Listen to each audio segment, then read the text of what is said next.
It's bubbling again. Dr. Solarian at the console, beaker in hand. Andrew's in the lab coat. Samantha sealing the bags. Lab on. Let's go. I don't drip, my LC floods thick sludge. Brewed in the lab where the pressure don't budge. Got the broth on spin, Thor plate torque. Amber glows like a harness, the forge. Spawn rack stacked, yeah, rack to the ceiling. Sawdust base with that deep grain feeling. This ain't your buddy's half-baked mix. This is Elixir, the real lab fix. Elixir on deck, culture gone rogue. Syringe to the bag, now watch it explode. Keep spawning culture, it's more than a phrase. It's a whole lab world that we set ablaze. Sterilize first, don't mess with decay. Unless you breed mold in. Hey y'all, hope everybody's doing well. As always, we're gonna mess around for a minute and allow the audience to build. Oh, I didn't turn on my light. Give me a second.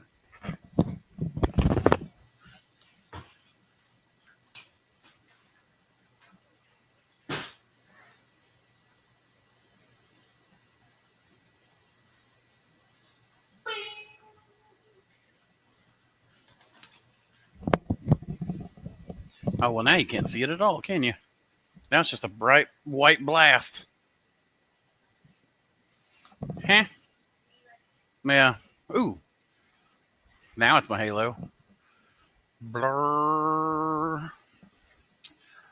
Oh, man. What's up, Spore Sports? KCMO. That's Kansas City, Missouri, right? What's up, Micro Nerd? Badger Canyon Mushrooms in Kennewick, Washington. That's an interesting name, Kennewick. Oh, man. Okay, I need to open up the folder that has the stuff we're going to be using today.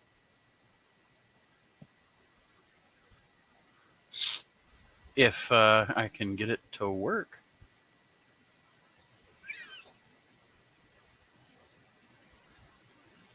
There we go.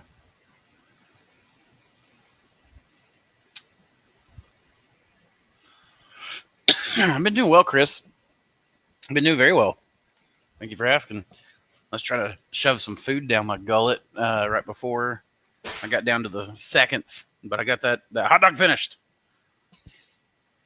No, other than that, I'm doing really well. We're doing some fun work and just kind of playing around, fulfilling orders. Hey, Jack, what's going on? Thank you for saying Kennewick correctly. Is that one people have a hard time with? We get that a lot with people around here. We got a place called Sevierville, and people always call it. Oh, how do they always say Sevierville? Yeah, how do people mess it up? Oh, they say Severe. Oh, that's what it is. People will go around here. It's Sevierville, not Sevierville, but people always say Sevierville. We also have Maryville, which is Maryville, but we pronounce it Merville. So, there's a place called Talbot here, Talbott, but most people from here call it Talbert, which was a German family that settled here. So yeah, I've got some practice pronunciating, even if I didn't spell it correctly. Hi, Andrew. I finally get to listen live. Woohoo. What's up, Luis? Not Lewis, Luis. Glad to hear it. Yeah, man. Yeah, I mean, I hope you guys are doing excellent as well. Ian, what's going on? Every time I see your name, I always just want to be like, Ian, the bastard. This over there, microwaving something. Today was first day of school, so I had a kid just get home. I live in Versailles, Kentucky. People here pronounce the L. Versailles? What'd you say, Samantha? Versailles? Is that how you say it? Samantha's family's from Kentucky. Well, it's Versailles. It's a town in Kentucky. Do you know? Are you familiar with it? No? Okay. Well, nothing screams tourist like mispronouncing the town names. I mean, it's true, except now people live here. We're one of the most moved to areas, Tennessee. I mean, I think Jefferson County, the county we live in, is the second fastest growing county since I was a baby. Just from all the people moving from outside, prices have soared. You don't want to be here no more. It's a really terrible place to live. You shush. It's a terrible place to live. Oh, we're getting new school systems. Called screw the schools. I didn't need schools. I just needed the woods and the fields. I didn't even hear what Nathan said. Oh yeah. It's like people around here. It's not a shopping cart. It's a buggy. But now I hear shopping cart more than I hear buggy. Ugh, it's so weird. I have a couple plates to send out to you. I should have the cultures cleaned up sometime next week. I'll send them out. Hey, that sounds great, Micro Nerd. Make sure to check out the site. If there's anything you want in exchange, you let me know. We'll get those made up and sent to you. I greatly appreciate it. I got somebody who just sent me some reishi today. How's Samantha's book coming along? Do you want me to show? No? You don't want me to show? You want me to keep it secret? Okay, until Samantha gets the copyright, we're not going to share, but it's coming. It's going along. What? She wants to. She wants to, but she's not going to. I'm also working on a project and a mushroom book and another book. But I actually just created a GPT module today to help me with some stuff on one of the big projects I'm working on. And just got the website wireframe built out for it using, was it Elementor's AI or WordPress? It's Elementor's AI. So, but Samantha's working on her website. I'm working on mine as well. But we've got some cool stuff coming out. Some mushroom related, some not. We'll see how it goes. You said it right with the double L. Oh my gosh, I can't remember how I said it now. Versailles. Versailles. Hello from Fort Myers, Florida. Well, welcome, Joel. Hello from Karoo, Kenya, KE. Like Kenya? Like the country Kenya? Or like Kenya, K. There is no state with K, so it has to be Kenya. Hey, awesome. That's cool. Welcome. We're international today. Well, I guess we were already international since we had Ian, but welcome. Very welcome. Good to hear the book is still a thing. Oh, it is absolutely still a thing. Some things are slower than others. Ooh, one of the Aislin's teachers got her the little, what do they call them? Chaka rooms? Oh, man, that's good. They're from Japan, but he knows that she's a mushroom farmer's daughter, I guess. Yeah. So, hey, see, don't say that being a mushroom farmer doesn't get you anything. It gets you some really weird Japanese chocolate. It is good Japanese chocolate. I'm okay with that. I think that they're actually, when they're sold in the U.S., they're usually called Chaka rooms or something like that. I've seen something like that. We'll look it up here in a little bit. Big what? But yeah, the book is still a thing. I've got a project I'm working on. I've got to get some stuff finished up on that, but I'm not going to announce it until I've got some more. I'm putting out content on it, but I'm not really working on it. So, and then Samantha, of course, like she wants to get her copyright done. Did you get Gordon Walker's new mushroom book? No, I was supposed to, and I haven't gone back. I need to get my guest spots built back out. I need to get the studio and then the whole thing. I guess I could do it just like this, but I want Samantha to be a part of it. And so everything's in flux. So for those of you who don't know, we have where I'm sitting right now, the warehouse goes out that way. So the grow rooms, everything, the red doors are right here. You go out those, you hit our walk-in production area, great hall, grow rooms, incubation, etc. Down at the very end used to be Man of War Innovations, and all of the supply for the Mushroom Media Online's fulfillment center. They started, Man of War now took over the contract for the entire building.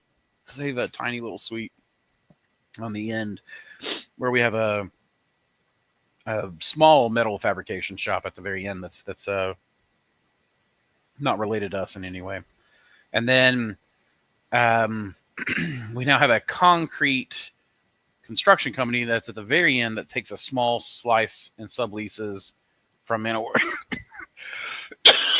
Excuse me. We used to have the lease here on this side of the warehouse and subleased out to Mushroom Media or to Man of War. And now Man of War has the lease for the full building, and we sublease from them. So it's kind of flipped. But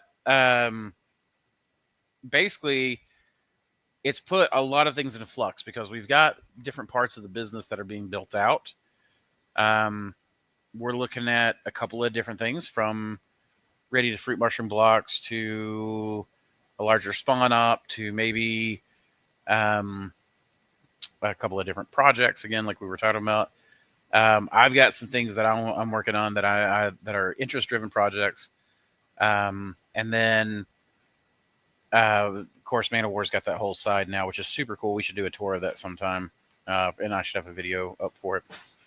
But that's the thing, is that I don't have the studio built out because we're working to get everything organized and in a place. Plus, we have an inspection, or not inspection, a visit, I guess I should say, from the Tennessee State Forestry Department.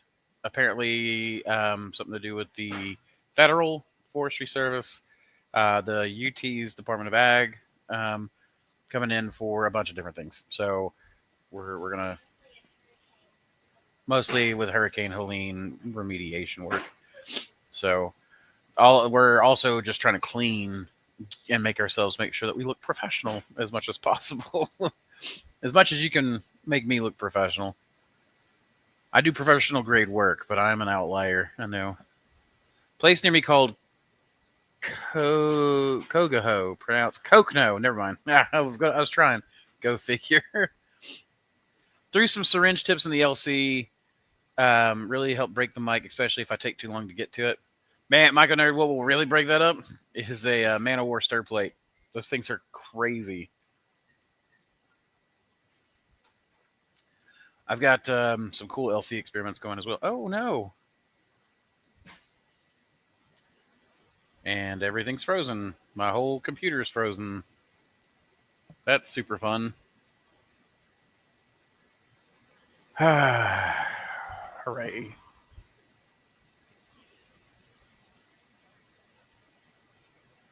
Is it working now? Did you guys lose me for a second and then I'm working again? Or did you not lose me at all? My computer just froze and I didn't know I existed. Crazy. Gross. I just shared my ChatGPT module with Ben and the other people, and he said gross. What's wrong with my module? Anyways, the Man of War stir plates. That's what'll really break up that stuff. I haven't tried syringe tips in there, but I can see it working. So, and it's pronounced Versailles. Gotcha. Okay, that sounds like a Kentucky pronunciation of Versailles. 14 people, 10 likes. Who's not hitting that like button? Oh my goodness, yeah. Like, subscribe, hit that notification bell for alerts when we go live. Thank you, Michael Nerd. Yeah, you're always looking out for me, so. Well, I'm glad I didn't pick my nose or anything whenever I thought we were frozen. Yes, K.E. Kenya. Excellent. Well, welcome. Glad to have you. All the way across the world there. Which I guess typically when we get like Ed Grand in, it'll be Thailand. We sometimes get Jacob Wolves in from Mongolia. We got some others that come in as well from Europe and we got some people from South Africa as well. So not today, right now, but I ended up doing it at 4 o'clock, a little earlier than I would usually like to. But I am trying to get done at a reasonable time these days. As we go on, as we get an hour or two into this, people will trickle in, I'm sure. But let's see. So today we've got some Agar stuff that I wanted to cover. Don't have a lot of good videos on it, so we'll get into that in a little bit. It's frozen again. It keeps doing this. Huh? I don't know. It's going to stop here in a second, and so we'll see if people like. Oh, there! My screen just went black, and it just minimized it again. I've got no idea why it keeps doing this. Let me see if I've got some memory issues. Do what? You have memory issues?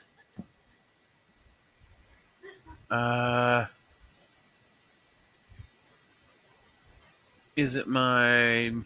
Tell me it's not my ChatGPT module.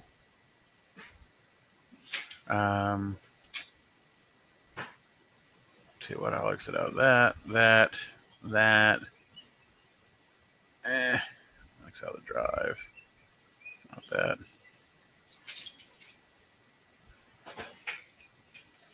Not that. Okay. We'll try that. We'll see if that works, guys. Where were we at? How's the pink breeding project coming along? Okay, so I just harvested spores from our Wampus Tongue pink oyster, and that just went in the library. And then I have some from North Spores pink oyster. I have some pink velvet, that wild pink oyster from Australia that Urban sent me. And right, Urban Valley. So I'll have spores of that one soon, and then I need to get oh crap, my smokehouse pink. And whenever I get the spores of that, I'll be able to bring that one into the program as well. But for now, it's just spore collection. Tomorrow will be my day when I start mixing and matching spores for 3 varieties. And probably I'll be working a lot with spores tomorrow, like a lot. I'm starting the shiitake project tomorrow. I've had Fat Man and Little Boy spores for black poplar. And I just finished out collecting spores for Main Cap and Stems black poplar. The I can't remember its designation now, but I just got spores of that, and so I'll be mixing and matching. I like that one. That one seems to be popular with people because it's so speedy and fast. So I'm going to try breeding that one. I've already got some Fat Man and Little Boy cross, and then of course, the pink oysters will be going there with shiitake. I've got maybe a dozen shiitake strains that I'm going to mix and match. So I'll be doing a lot of spore work, and then I have a lot of. I've been making a lot of plate. I've gotten a lot of plate orders this week and last week, so I've been basically just making plates. Right now, I have a cook going for another 17 minutes in the autoclave. Samantha will cut that off, and then she'll pour that while we're on stream. We won't see it. She'll be back in the lab working on it, but I've asked her to get that because I got started cooking later. So the pink oyster project is I smell resin from like a resin printer. We've noticed that. So I've got a filter here, and I like to smoke sometimes like a cigar or something. And the filter's supposed to stop it, but I guess a little bit gets into the air. And Ben was telling me today that they can smell it on the other side when they're working. I was like, oh, well, I'll quit, while people are here, or I'll smoke outside. and because apparently the filter's not working, which I can set up a larger carbon filter or something. But the I was telling him that I can smell the resins and the filaments and stuff sometimes when he's printing, and I just got a big whiff of resin for some reason, which I know I did there for a minute, pretty stout. I don't smell it now. But anyways, as far as the breeding projects go, I've got quite a few of them going, and I'm running them side by side. I mean, that is my main job now. My main job is a strain curator, producer, etc. So I've got, like I said, a lot of plates that I'm making for plate orders, but then I've got a lot of slants. Got a ton of stuff I got to back up. So we'll get there. But I'm going crazy making new strains, and I need to make sure that I'm back saving all the strains that I'm producing. So, but the pink oysters are one that I'm going to hit really hard. I think that there's a lot of phenotypic diversity in pinks we've seen already, and I think that there's a lot of undiscovered, untapped potential in the pink oysters. Candy striped pink. There we go. Andrew, we're starting some trials with oat substrate mix. Could you give me a good percentage level at a starting point? I assume you mean for like ratios. Like, so what I would suggest for fruiting blocks is like a 65-35. You can do a 50-50 mix. I fruit off 50-50 mix all the time because I don't grow mushrooms commercially anymore. So the only mushrooms I'm growing are off of spawn blocks that don't sell, right? And then I use those for my extracts and for spore prints. So, you know, when I do a culture drop or a spawn drop or whatever, it's mainly like, I want to get it out there, produce it, get that spawn sold, and then get a couple blocks in the grow room kind of thing. Yeah, 65-35 is what I was doing for the fruiting blocks. Some people said that they've had better yields with the 50-50 mix. I find that with the 50-50 mix, I sometimes get some odd looking mushrooms, like it's a little too rich, like what I see whenever you had too much nitrogen. So, but I mean, that said, a 50-50 mix would be good. 60% hydration is what I'm going for a fruiting block. 50% hydration for spawn. So that's the big things there. Okay, yeah. So the freeze was coming through, but I don't seem to have had a freeze since I killed a bunch of stuff in the background. Adam Nieb. Hello, I grew your Rifle Creek oyster as my first mushroom a little while ago, and I have several more of your cultures to grow next. Your videos have taught me a lot. Hey, man, thank you. Thank you for saying that. I like the kind words. Like I've said before, a lot of people don't realize that we hear the bad more than we hear the good. If things are good, we don't normally hear about it. If there's bad, then we hear about it. Hey, speaking of, if you've had a good experience with us, please feel free to go to our Google page and leave us a 5-star review. That's actually one of the most helpful things you can do for us is go to our Google page and leave us a 5-star review. That kind of stuff really helps. But I'm glad that we were able to help you, and I hope that you enjoyed that Rifle Creek. That's one of my favorites. And I wish Legacy, I don't think they're in business anymore, but they are the ones that sent that into the Mycologium before Mycologium was a thing, just back when I was a strain collector. I have a couple of different pinks. One is yours from the 4th of July pre-mix deal. Looking amazing right now, pulling swabs and planning on doing some spore work too, attempting to pull monos with pinks. Okay, so that's great. Please share with me your work. I would love that. And if you and I come up with some stuff that we like, maybe we can swap some of our lineages and play around with that. So please keep me in mind, Myco Nerd, whenever you're doing that. I would love to collaborate with some people on the breeding work. Though I will point out, when you buy off my website, there are terms of service on some of that stuff. So make sure that you're not breaking any of the terms. I don't think there's one on breeding through the website. The only thing that I've got on breeding terms is with my strain tester network, because I don't want my newest genetic lineages getting out. So I have a cap on breeding that stuff. So, but the legal paperwork is always I try to make sure I know where everything is, but I don't always know because it's a lot. It's a lot to keep up with. I found a lion's mane in Northwest Ohio. Would you be interested in it? And how I, and in fact, if you need permission, Micro Nerd, to breed with it, just reach out to me. So if you check our terms and you need written permission, just get written permission from me. We'll be okay with that. I really don't mind people breeding with my strains as long as it's not the stuff I'm planning on leasing to the larger companies or to people. I did get my first licensing, or second licensing. Sorry. Found a lion's mane in Northwest Ohio. Would you be interested in it? Yes, absolutely. Absolutely, I would. You can get it to me. So we have a page on our website called the Ecological that has instructions on that. But I mean, if you just Google us, Mossy Creek Mushrooms, our address is right there on Google.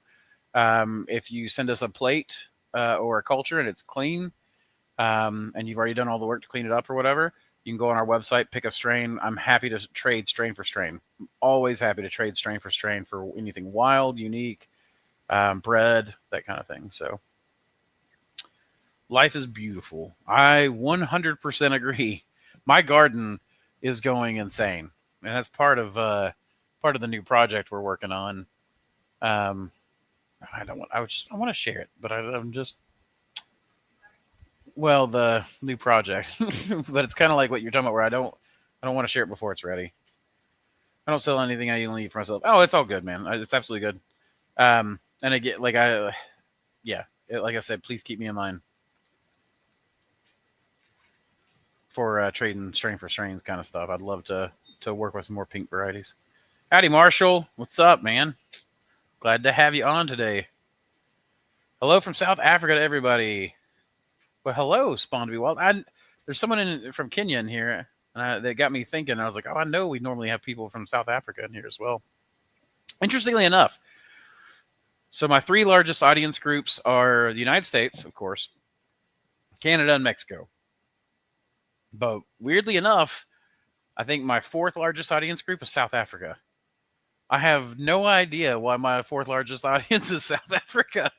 Maybe you could tell me, Spawn to be Wild. Like it's really interesting. I'm confused. Other mushroom group growers don't have as large of an audience with South Africa. So I'm not sure what that is, but it's cool.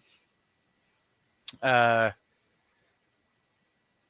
see. What was my other one? South America. I think it was South America region, which is a big region. But yeah, I mean, I represent whoop whoop. There you go. I've always wondered what South Africa would be like. Oh, I need a new 20% code for today. Are you on the website? Okay.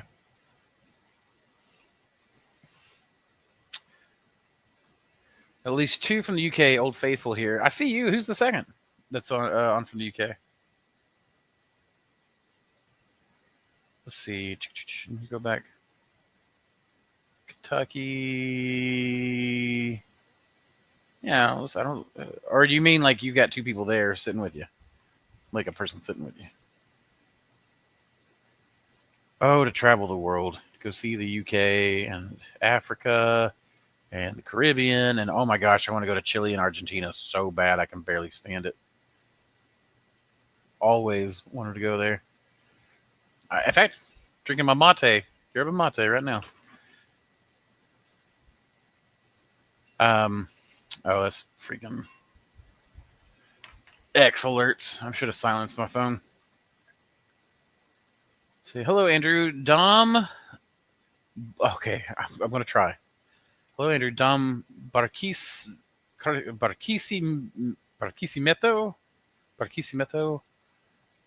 Maybe. Let me know how terribly I butchered that, please. From Venezuela. Well, and Venezuela is another place I've always wanted to go. They may be laughing at me hysterically, but it's, well, and I said that with such a. I remember going to Mexico, and they were like, "You've got you speak pretty well, but you definitely have an accent." And I'm like, "Yeah, I have an accent in the States too." And it comes out a little more sometimes a little less. I'm looking at Splotchy. She was stretching and she was up the door. Splotchy's our cat. One of our cats. Keeps the labs or not the labs. Like she doesn't go in. She's not allowed in the lab, and she knows it, but she doesn't care that she's not allowed in the lab. But she doesn't get in the lab. She's trying to hunt and stuff back there. There's like a little nook in particular that she really likes, but we used to have such a problem with rodents. Rodents will destroy a farm. But we used to have such a problem with rodents in this warehouse when the first year we moved here. They have a field out back where they hay, and you would see when they cut the hay, you could sit on the back dock and watch mice like come into the warehouse, and like a wave of mice. It was crazy. And I tried traps. I tried humane traps. I tried sticky traps. I felt so terrible about those. I'm not sure that that's actually better than watching a mouse get played with and tortured and ripped apart by a group of cats, but the cats are more effective, and the cats go after the mice rather than just waiting. So, and I will say, I think just the smell of cats keeps mice away. So we've not had any mouse problems since I go with the cat. Biological solutions are almost always the best. But you're more than welcome here in the UK. Just don't go to my old hometown, London, unless you want to get a stat. I've heard. I was actually watching a video the other day called "The Fall of London." I don't know much about it, and of course I try. Like I'm a very political person personally. When it comes to mushroom stuff and that kind of thing, I try to stay out of politics. But it's definitely made me sad to see London have such a crime problem and stuff these days. You're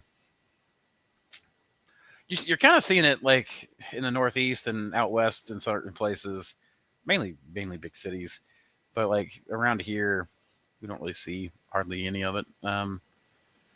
Though, like I said, people are moving here, and you're seeing the culture's changing, but it's pretty safe here. I gotta let my kitty in the lab once in a while, but she knows she's not. It's not allowed. Yes, well, and Splotchy's kind of the worst. She's like one of the best cats I've ever had my entire life, and it's weird for me to wax poetical about a cat. But I actually really like her. But when she wants to do something and she knows that you don't want it, she does not care because she wants it. In fact, she'll do it more, and she'll just wait. And she's so patient. Like I've seen her sit there and watch me, and watch me, and watch me, and watch me, until the moment my attention is no longer on her, and then she's immediately doing what she shouldn't be doing. So, but no mice, so I'll take it. Hey-o, how's it going? Northern Utah here. What's up, Danger Dave? Northern Utah, huh? So that's not Canyonlands. Canyonlands would be Southern Utah. So I don't think I've been through Northern Utah. We went through the Canyonlands when I went on my trip out west. Still pretty area, I assume. I mean, there's hardly a corner in the United States that isn't a pretty area. Everybody always talks a lot of shit about South Africa, like the lion and giraffe run wild in the streets, stuff like that. It's nothing like that. It's one of, if not the best place to live. Interesting. I'd be very interested in going there. I want to go everywhere. There's not a place on this planet I don't want to go to. Life is too short. I want to know everything.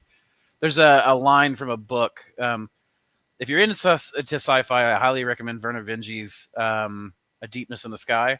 But in that, there is a character, Underhill, something Underhill. I forgot his first name. But one of his little sayings, I think that he actually got it from a children's rhyme or something like that. But it's so high, so low, so many things to know, and I'm just like, that is stuck in my head for decades. And it's the same where, so far, so near. I just want to go everywhere, even here. I don't know. I'm just staring out the window, Samantha. Well, I was actually staring inside my head. So my eyes were looking outside, but I was not. I was not in this realm anymore. I was in the void. London has fallen, buddy. It makes my heart bleed. I hate to hear that. London was another one of those places I wanted to go. Most people that come over don't want to go back home. I think you would love it. I mean, predatory plants, sundews. From what I hear, there are all kinds of places where you can bioprospect them out there. I would love that kind of work for sure. And if there are lions and giraffes and things like that to go see, I would love that. Plus, I would, you know, uh, I would just like to eat all the foods. But I'm a big guy, so, Spawn to be wild. Cheers. Oh, you're talking to Spawn to be wild. I was like, just so confused. Just curious, what mushroom do you like to eat the most and why and how? Oh my gosh. Michael Nerd, I feel like you ask me this a bunch, or maybe it's just other people ask me. But, okay, let me think for a second. Huh? Samantha's favorite's Enoki.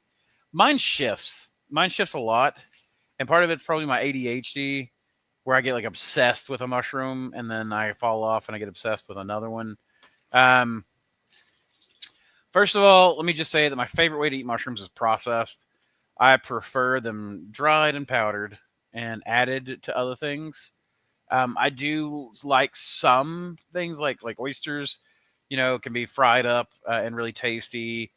But I love maitake. I love shiitake. I love enoki. If I'm going to eat oysters, I prefer to eat pinks or golds. I think that they have the best flavors. Golds also have the highest amount of ergothioneine, which is a great anti-inflammatory, and I have an inflammatory condition, so they're food and medicine. But that's a hard question. I guess if I had to pick a standard favorite fare, shiitake. Shiitake is probably my favorite. It is one of my least favorite to grow commercially. Samantha, that is the autoclave timer. If you'll turn it off, thank you. Everything's gonna be the peristaltic pump. I've got the hose cooked in there. There's also a bag of vented lids that I cooked. You just need to leave those. You can even just leave them in the autoclave. Thank you. Apologize for that. But yeah, shiitake. Maitake is like shiitake, but better. If it's a good quality maitake. If it's not the best quality maitake, even poor quality shiitake is good. So, and the only problem I have with shiitake is that the big companies can do it so well. They use slave labor, though I will say, with all these ice raids and everything going on, I would not be surprised if we didn't see the price of mushrooms rise, as they're having a hard time finding labor, which means that smaller farms could compete. But even then, I think I would still compete oysters and lion's mane, because the return on value, the return on investment, the ROI, the value harvest is so fast, so easy with oysters, as opposed to shiitake, and your real estate turnover is so much better as well. As in, I can run in the same time in incubation, I can run out several batches of oysters to one batch of shiitake. That block takes up space, and I can replace the oysters over and over and over again. And same thing in the grow room. But again, it really just depends. I like mushrooms a lot, just in a lot of different ways. Again, my favorite is to dry, powder, and then cook with in some way, either as a seasoning. My probably all-time favorite way to eat mushrooms is usually to dry them, powder them, and then add a bunch of seasonings to it, and then use it as a rub for like a picnic roast. Or one of my favorites was I did a golden enoki, black pepper, turmeric, salt, brown sugar. Can't remember what else, but I blended these spices together, but used the bulk of the carrier to be enoki, and then just rubbed that all along the outside, and it made a bark on the meat right after smoking it. And as the fat bled out of the pork roast, that mushroom powder actually soaked up that fat and swelled. So you didn't lose all the flavor, and that bark had just a ton of flavor in it. So that's probably one of my big favorite ones. David says, "Oh man, Canyonlands is amazing, especially the island and the sky part." But yeah, opposite side of the state for me. Yeah, they're super cool. Like I love Canyonlands, not as much as I love wetlands, but I do love Canyonlands. My blind collected. Oh yeah, white rot isn't fruiting yet. Fingers still crossed, but that bag is looking like it will. So one of the things too is, you don't know what you have, so it could be one of those things that's hard to fruit. It could be a mono karyote, so it's incapable of fruiting until it has mated. Clamp connections will only tell you a certain species, so even a visual analysis of the mycelium won't necessarily tell you what it is. I would just keep trying it and back it up. And if you can, dry a piece of tissue out and maybe send it in to get DNA tested somewhere that'll do it for free, like a fungal biodiversity project, like the Ohio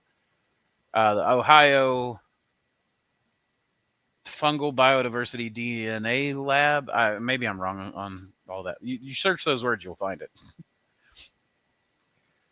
I want to try some new things, so that's why I asked. Sorry if I asked before. I can't remember. No, you're perfectly fine. You can ask as many times as you want. It's just I was going to tell you that it changes every time you ask. So, I'm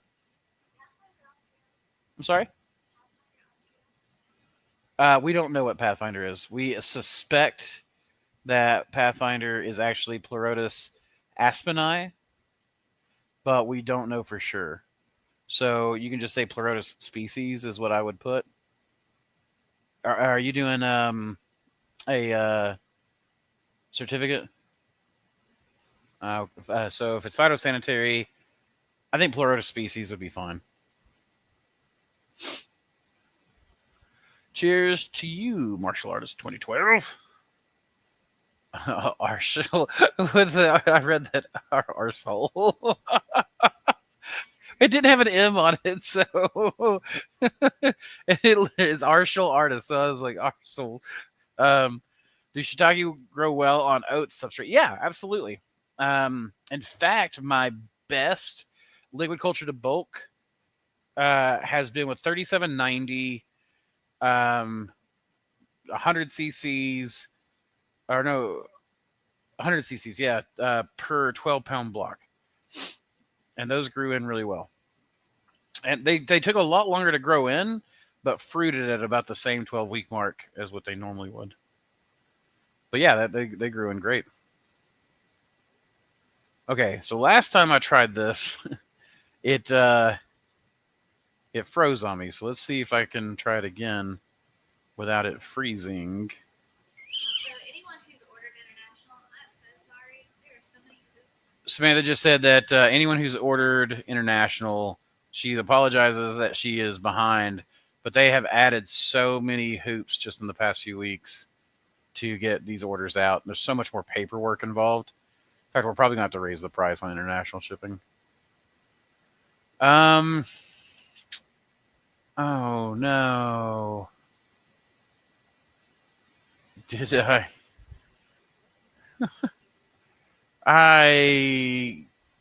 it's not really a problem. It's just all this stuff is like the small videos and they're not stitched together.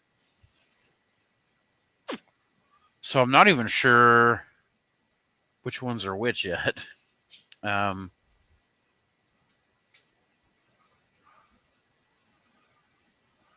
Oh, the stereo's messed up too on it.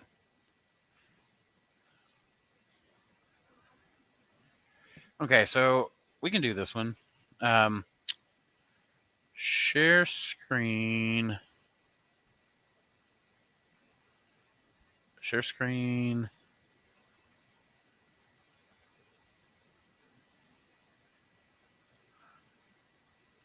Come on. Window, media player. There we go. Cool. All right. So does it? If I disappear, does it remove my audio? I'm going to disappear for a second. What about now? Okay. Could you hear me while I was gone? I was going, hey, can you hear me? Can you hear me? All right, so let's play this for a second.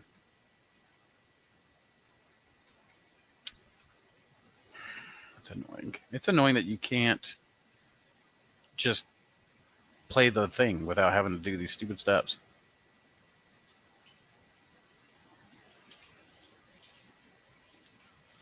Okay. You see there, I was playing around with some stuff. And I don't think there's going to be any audio on this. If there is, I'm not really needing the audio on here. This is just us kind of. I just pulled it out. These little Stanley,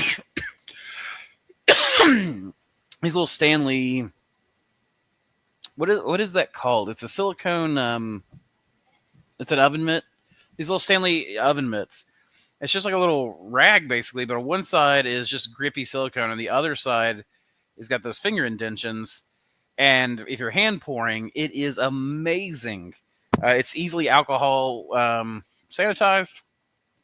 You could even cook it in the autoclave, and it just insulates your hands. I can just keep pouring and pouring, and it doesn't really burn my hands. And those little grippy grips for your fingers help, even if it's slightly damp with alcohol. And then these are tri-plates. I use these a lot for mushroom breeding, and just sometimes when I'm just out of plates. Huh? That's what Samantha's about to go do. Oh, shoot. Our new plates didn't come in yet, did they?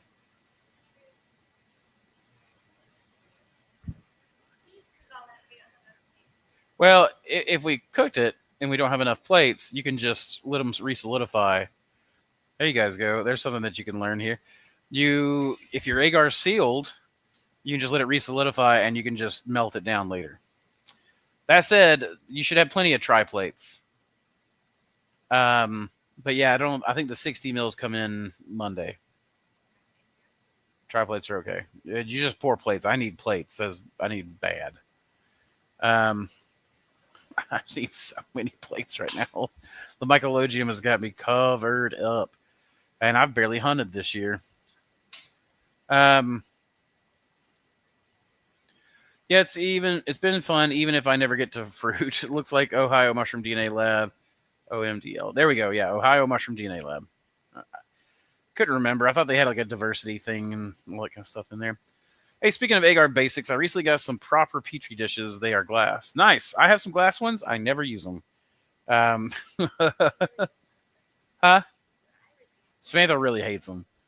I'm not a big fan of them, really, but I would use them if there was an apocalypse. And I guess I'm working on an apocalypse laboratory video series where I'm not entirely sure how I'm going to do it, but I'm going to start piece by piece and basically be like, okay, if I was a microbiologist that made it through the initial phase of an apocalypse, what would I do? And how would I take my skill set and use that? Glass dishes. I do have glass syringes, and I love my glass and steel syringes. But yeah, I would use glass plates in that case, for sure. Or reduce the amount of plates I had to use, period. I'm having a problem with them drying out super quick. Yeah, I'm used to small deli soup containers which don't breathe. Any suggestions on managing moisture in vented dishes? I mean, you should be wrapping them in parafilm, right? So if you're wrapping them in parafilm, you should have moisture should stay in, even though, I mean, not completely, but it'll slow down the loss. Otherwise, I don't have a lot of experience with glass plates, to tell you the truth. I played with them enough to know that I find them kind of annoying. And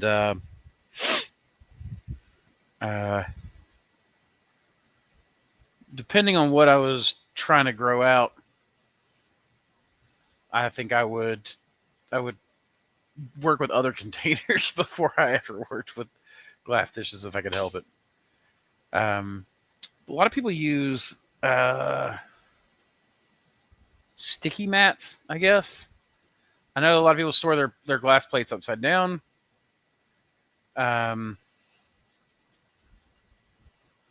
They have sticky mats. They put them in cabinets where the airflow is minimized. Yeah, that's about the best I could do right now without actually working with them and trialing them out and testing how to keep the glass plates from drying out. And I was just saying I don't really know. I've seen some people put them in this little stainless steel cactus that they autoclave. Uh huh. So Samantha was saying that she sees people put them in the caddies, the dish caddies that you cook them in. So you stack them up in these little caddies that then get lowered in. That is actually probably one of the reasons why I hated the dishes is because they, huh? Yeah, and then you put that whole caddy inside of a bio bag, and I guess they just store them as they're incubating in the bio bags. Okay, you might be able to try that. The only problem I have with that is that if one dish goes bad, you've risked everything. That's why I prefer storing my plates in Ziplocs. We do pre-poured dishes, and then we just store them in Ziplocs because Ziplocs have been the cleanest way for us to work with. Octopus red waving. I don't think that it worked. Well, that would likely be the main problem. No parafilm. I do have some grafting tape I can try out. Try out some grafting tape. Parafilm's better. It's cleaner. But grafting tape should be pretty clean. It's made to go on tree wounds and plant wounds and things like that. So, not saying you can't use it. A lot of people use it with great success. But I prefer parafilm. I do need to get some grafting tape. I'd like to do some grafts, some guerrilla gardening style grafts on things. Did you get that code? Here's an example. You're going to have to speak towards the mic if you're going to. Okay. Here's an example. So just putting the dishes in a Ziploc bag works out really well. Yeah, so that's our dishes in a Ziploc. But those are just LC tests. Those are LC tests, so they're actually sealed with parafilm as well. But normally we don't keep them sealed. And then Samantha, I think Samantha just wanted to show off our new labeling system.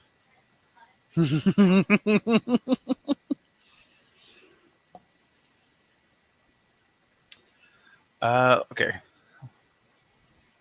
So that was one. Oh, it won't let me go to the next one. Sad day. Yeah, it's going to lose pressure quickly because there was a small leak. But, yeah, you should have time. Okay, so present. I hate that I have to go through these steps. There is a better way, I know. All right, so I'm going to show you guys this here. Oh, so exciting. This here. Look, everybody. But then don't look. But then look. But then don't look because it's not ready. Okay. So these actually, I use these deli containers. As long as the bag's sealed, they normally come out sealed. But I use these deli containers for the plants. And so that's plant agar right there. And they pour a lot faster, of course. But you don't need a ton of depth to them. So you can get, I think I got maybe 10 out of 500 milliliters. I got maybe 10 cups or so. And those cups work really, really well for the plants. Though I probably have those. Someone told me recently that I have them twice the size as what I actually need. Huh? Yeah, I mean it's my plants definitely have plenty of headspace. But you can also do these for mushrooms, and I have some ideas I want to trial out. So I actually got some vented lids to play around with and trial out these cups for the mushrooms as well. They're so cheap, and they come sterilized. And even if they don't come sterilized, like let's say that your bag has a hole in it or something like that, they're so easy to just stack and place in a unicorn bag and then cook a whole bunch of them at the same time. So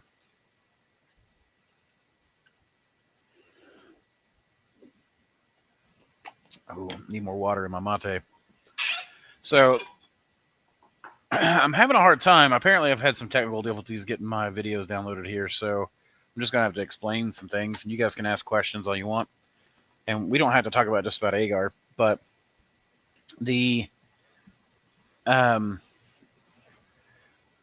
of my videos on the inoculations are not there, so it's fun. I could have sworn I saw them there earlier today too, but I've been having some computer problems. But the there's different ways to inoculate Agar. What Spatha was showing you was a liquid culture test a minute ago. That's one way. I mean, you can. I always suggest like when people get a syringe in, you run it a little to Agar, a little to liquid culture, a little to grain, and that way, if one fails, the other two should go, and if two fail, one should be good. And if three fails, you got a problem that you got to figure out. But it also gets you your quickest way into production with everything. So, but you only need like a drop or two on plates to test them, and if they go bacterial, it's pretty obvious pretty quick.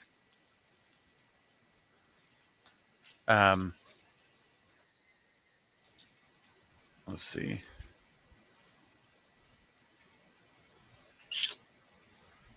I'm trying to get the other video.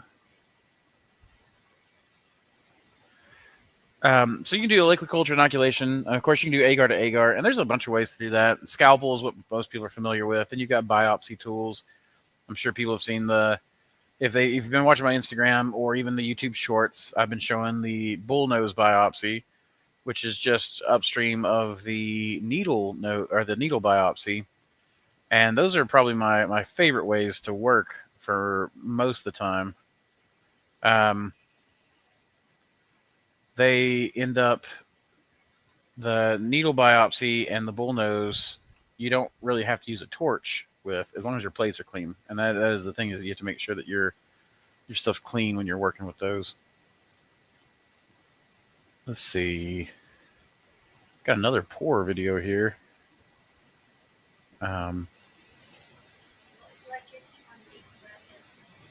My coupon.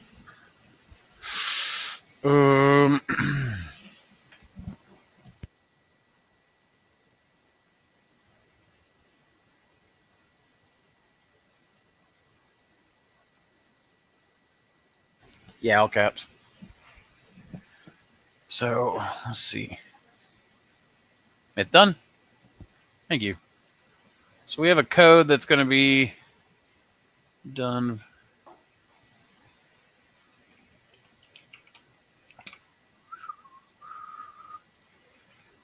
There we go. I don't like that I have these in clips like that. I would very much like I'd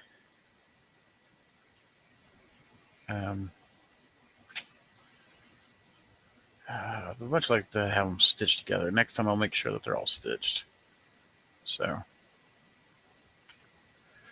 let's see. This one, oh, Bublio. Hello, I've tested one of my LC on an agar. It's lion's mane and there's a little yellow. Is it normal? And I use crafting tape and look like it works. The parafilm is too expensive.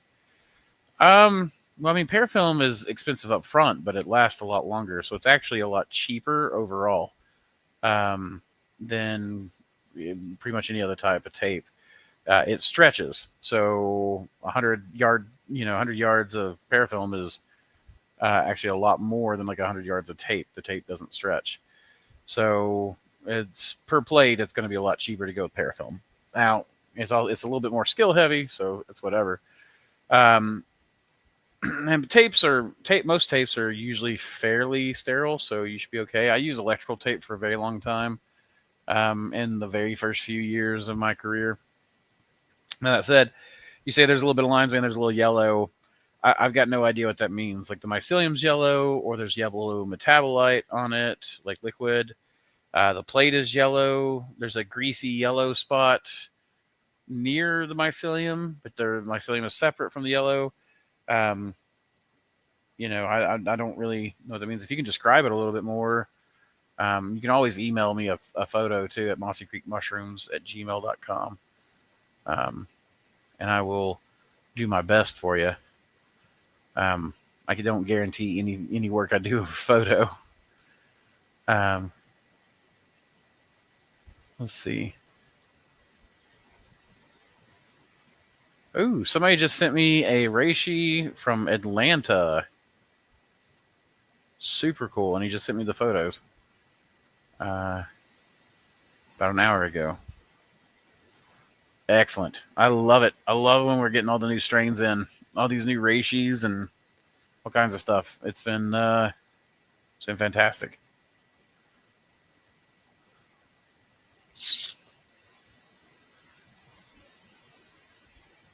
Let's see.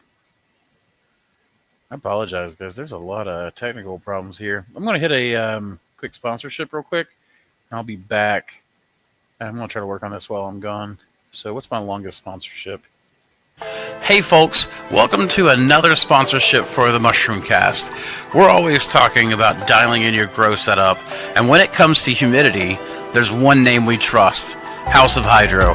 These foggers are an absolute game changer for mushroom cultivation.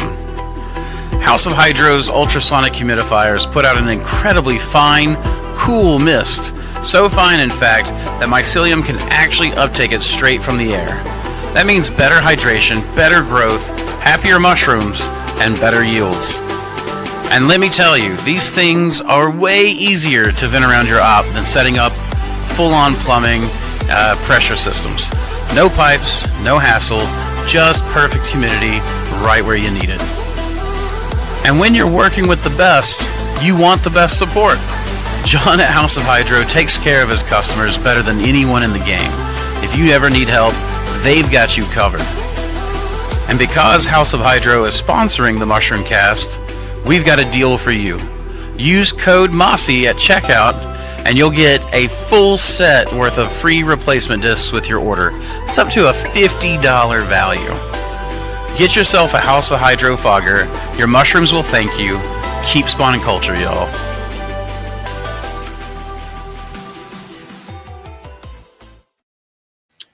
Excellent. Okay, so I think I got some stuff figured out. I'm going to test the media asset real quick. I got it uploaded while we were on the sponsorship, so let's see if this works.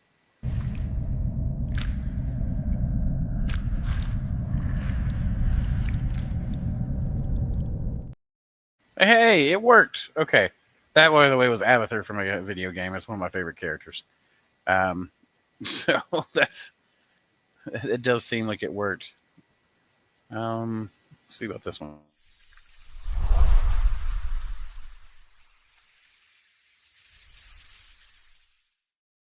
Hooray! The AI slot videos uploaded and worked. Okay, so that means that other videos that uploaded that are longer should likewise work. But they're going to take a lot longer to upload. So we'll see. Learning to grow in my home has been an adventure. I have so many houseplants. 3 walls of my living room are living walls of tropical plants. Because of this, I have contam spores everywhere. Yeah, that can be a challenge, but I mean, it's really not... it doesn't have to be. So part of the project that I'm working on is an overall comprehensive ecological project, right? And part of that is bringing in disparate parts of a system. So we have the garden, we have the bugs, we have the laboratory, and excuse me, we have the grow room, the incubation space. My plan is to do kind of what I've done a little bit in the past, but stuff that I really want to work with is to bring all these elements together into a coherent system. Hold on. But also into an ecological framework that we can basically discuss and work with. That said, this means that you're going to have those interplays, those interactions, and you've got to account for them. And you can have systems that don't necessarily play nice with each other, near each other, or around each other, or even working with each other, if you're kind of smart about the flows and how they go. But I'll say, like, when I first started, I had a HEPA filter in my kitchen. We had a big kitchen, but it was right there near my fish tanks and everything else. And as long as I did my work in the HEPA filter, I was fine. And as long as I got those bags sealed and the plates sealed and everything else, then everything worked out just fine. And boy, do I miss aquaculture in a lot of ways on that.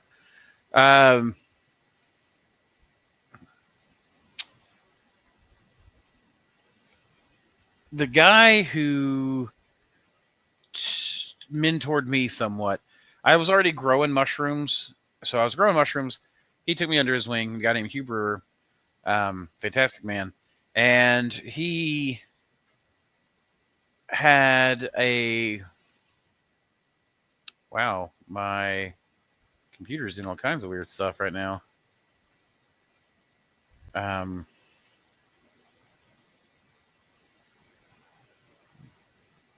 think I may be having like an actual computer problem. But anyways, Hugh was a much more of a old style mycologist, old style mushroom slinger, kind of down and dirty, I guess is the way to say it. Not the saying that he couldn't do sterile work. He absolutely could do sterile work.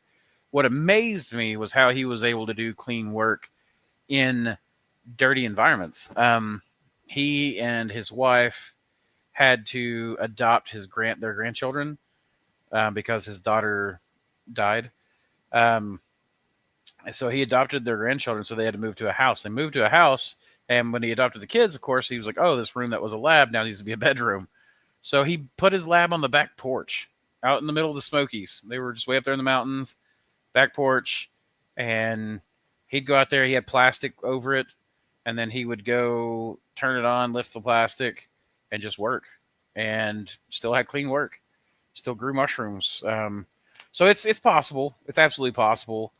There are going to be air currents. There's going to be things that you touch along the way. There's going to be a cat jumping up on your lab table if it's got access to it, that kind of stuff. So you got to play around and figure out a system that works for you. And it's very possible. And I mean, like, I absolutely want a tropical living wall myself. We're working on building some of these ideas out. So to get mushrooms to work with myself, I've resorted to pre-sealing my grow bags before autoclaving. This minimizes the chance of contamination. But so your bag should be self-sealing in the autoclave, pressure cooker, or whatever. If you get the gussets folded right, then your bags will seal. They'll close up, and you won't have anything suck back in, and then you won't have to just pre-seal your bags. I cook my bags out in the middle of the warehouse, and don't have any contamination problems with my bags being cooked out in the warehouse, unloaded from my autoclave out in that space. But it's because we get the seal really well. When we fold, we train employees hard. We train my kids hard. We trained ourselves hard to make sure that we can get that seal on that. So you have to really get your fold down. I have to use LC to inject the bags. Have you ever tried to use an agar wedge in a sterile jar of water, mix it up to mash, and use it as an instant LC? I've seen that. I've seen people do it. I don't like it. I'm not saying it doesn't work. It works just fine.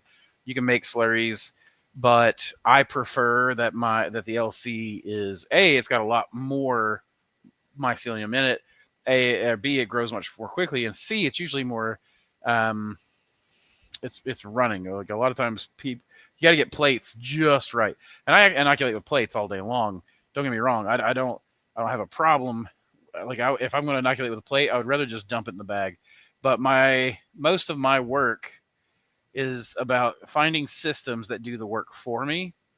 So if I have to go through the extra steps of blending an agar plate into a slurry, I would rather just needle biopsy it um, to liquid culture and then grow it out and not need it instant.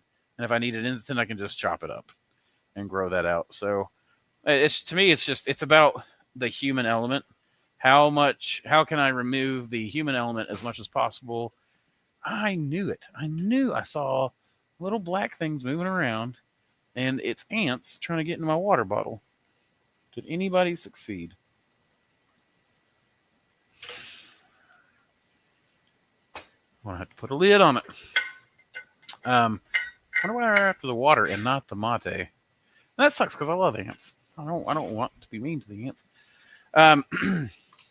So, anyways, yeah. I mean, I've seen the instant slurries. I just, to me, like, I would rather plan a system and have that system be as easy. Like, I would rather just make my system. How do we put it? I told, so Samantha has a bad habit sometimes of, oh my gosh, we need to get this out quick. I'm gonna throw myself into the work and I'm gonna work until midnight tonight. And I'm like, no, screw that. I'm in this for the long haul. No. If the system failed, then the system failed and we retweak the system. But otherwise, I'm making a system that the system does all the work and all I have to do is work the system. So I get up and I just do my work and my work magnifies and magnifies and magnifies. And I can do, and not to be like arrogant, but I have seen very few mushroom growers that could grow as much mushrooms that should be in the toolbox drawers. You talking about the canner, the jar lifter? Yeah. Now my ADHD's gone off. I can't think of what I was talking about. Anyways, I'd rather work the system. I would rather everything. Oh, I was saying not to be too arrogant, and I've had people scoff at me when I've said this, but per man hour, I've run the most profitable mushroom farm I know of. Not necessarily the most profitable business, but when I was commercially farming, Samantha and I were able to at peak get anywhere between 1,000 to 1,500 pounds out a week with a couple of part-time employees and us working part-time. And we were rigging it in. And I've not seen very many farms replicate that. And part of that's because people are too willing to work too hard, in my opinion. Everything, and this is just talking to me about my philosophy. I'm not trying to poo-poo this method at all, because all these methods will work. But what I like is a system where I come in, I do the work, and it just magnifies each level, and I don't have to put a ton of man hours into it.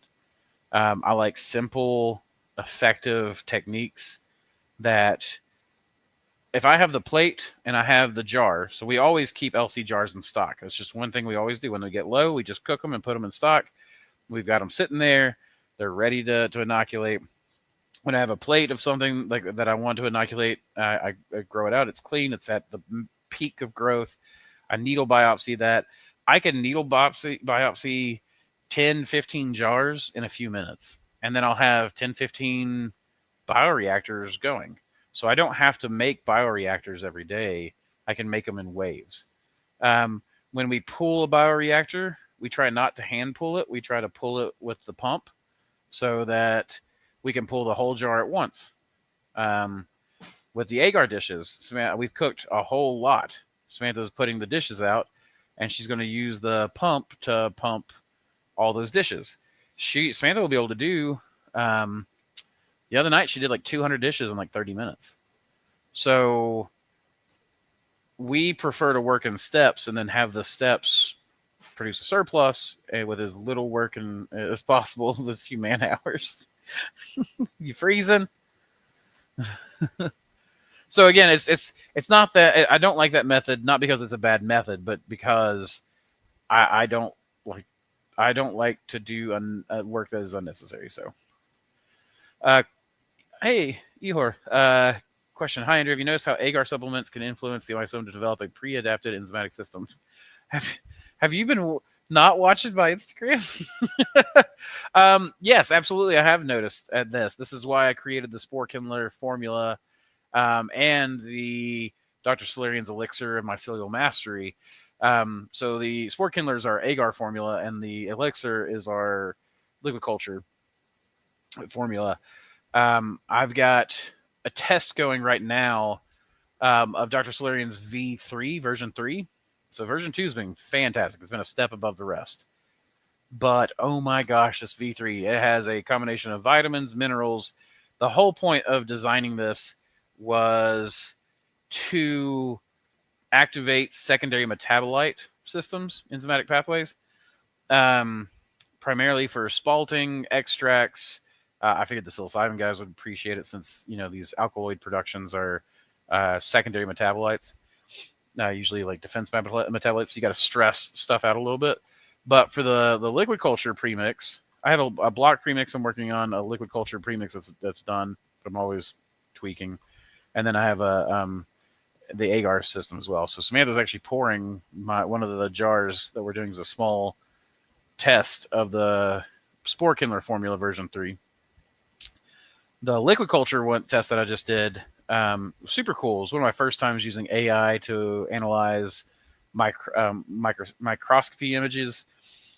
And I basically took the two jars, the V2, the V3, and I've inoculated them from the same bioreactor with the same amount at the same time. I've stirred them for the exact same amount of time. And you can see a difference in the jars. Maybe next time I see Samantha, I can ask her to bring them out. I don't want to stop her while she's doing clean work, though. But I even put a light behind it and had the light go through the jars, and then took a photo and fed that to the AI, and the AI was able to do analysis from the way the light refracted off the mycelium. Super cool. But all that to be said, there's an interesting thing, even with with most liquid culture. What you have is a initial ramp up of biomass as they consume the calories, and then you have hyphal extensions happening that then run out of trace minerals and vitamins, the other necessary things. So yeah, there's plenty of food in there, but it's soda pop, if you can.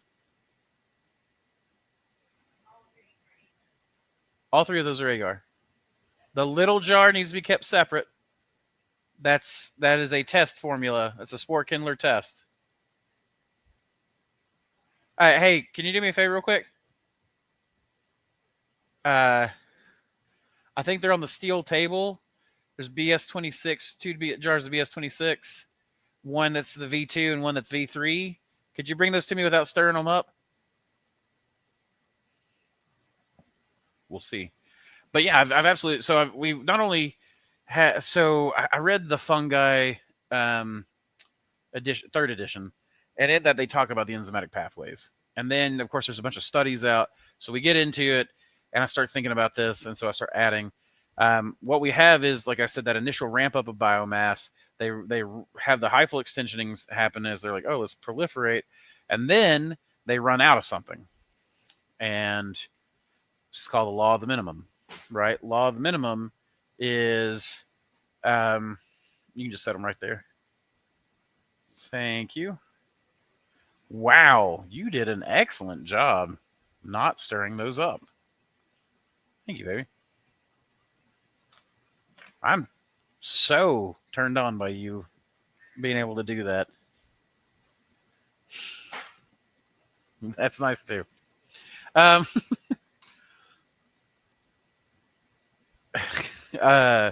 So anyways, these hyphal extensions happen, and it wants to go through another growth phase, but it's run out of something.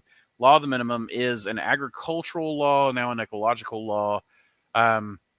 Basically, it just means that no matter how much you have surplus of everything else, whatever thing that organism needs to thrive, that it has in the lowest amount, will always be the cap for that population or the health of that organism, whatever. So for the growth, if you have a pepper plant and it needs potassium, nitrogen, potash, whatever, and it's low on potassium, then the potassium is the limiting factor. That is the law of the minimum. It will be capped by that potassium. So you have this, the mycelium grows and then starts to catabolize. Catabolize means basically, and it's frozen again. Why is it frozen again? Let's see.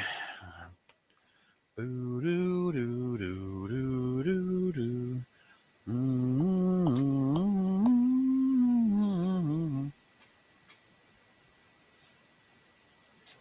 Boo, boop, boo, boop, boop, boop, boop, boop, boop. There we go. Okay. So when it begins this, it starts to catabolize. Catabolizing, anabolism is the tissue growth phase. Catabolism is tissue shrinking, right? When you fast, your body will go through catabolism. They think that a large portion of why we have so many cancers and stuff is that some people never go through an anabolic process or a catabolic process where your body's always throwing these little mutations and all this kind of stuff, and your body will recognize that and then eat that, catabolize that, get rid of it, shunt it away, whatever. But if your body never goes through that process, then there's never a tissue withdrawal. They're eating it. So fasting will put you in it. Weightlifting, all these kinds of things will help you have an anabolic process and a catabolic process. So what we saw when we were doing the Caro, honey, dextrose, MYA, which is malt yeast agar, recipes that everyone are like, oh, these are good enough. They are good enough, but your mycelium ends up having a lot of aborts. You can see this in the microscope. You've got high full extensions, and a lot of people push high full extensions like that is the end all be all. So what's interesting, and I might have to turn the light on here, is that so you have here, this is Dr. Solarian's V2.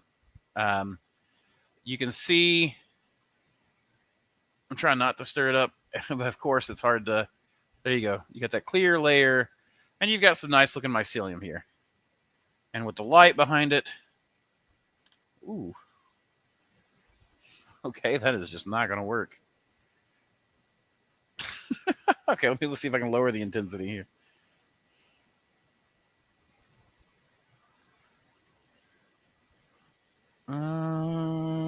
Boy, it is going to be really low. All right, I'm out at 0%, so that just, okay.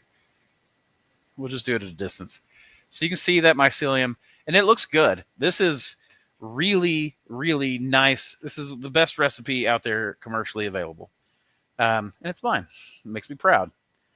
Now, and there was some growth on the top you saw. This is V3, and it is so much thicker. There's not even a layer. And what's interesting is that you can see the light processes through it in a different way even.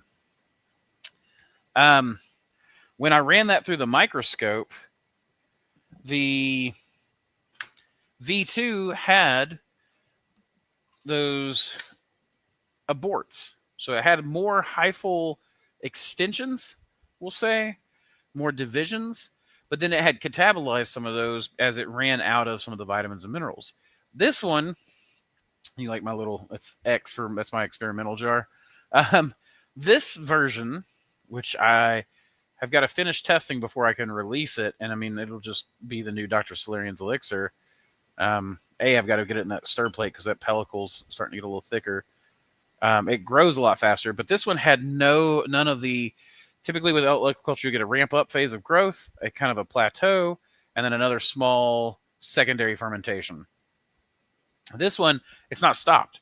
The growth curve actually started off a little slower than it, like the first couple of days were a little slower than the V3, but then it just kept ramping up until it has surpassed.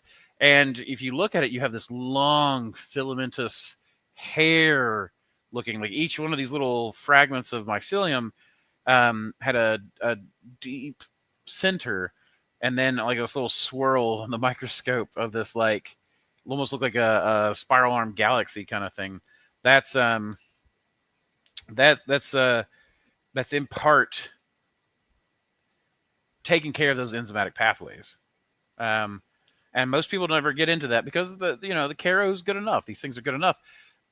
I don't think so personally, but they're good enough to grow stuff. But I mean, we're about to do our testing on this, and so we're going to see just how well this leaps off compared to this. And we've got an agar test to do, a grain test, and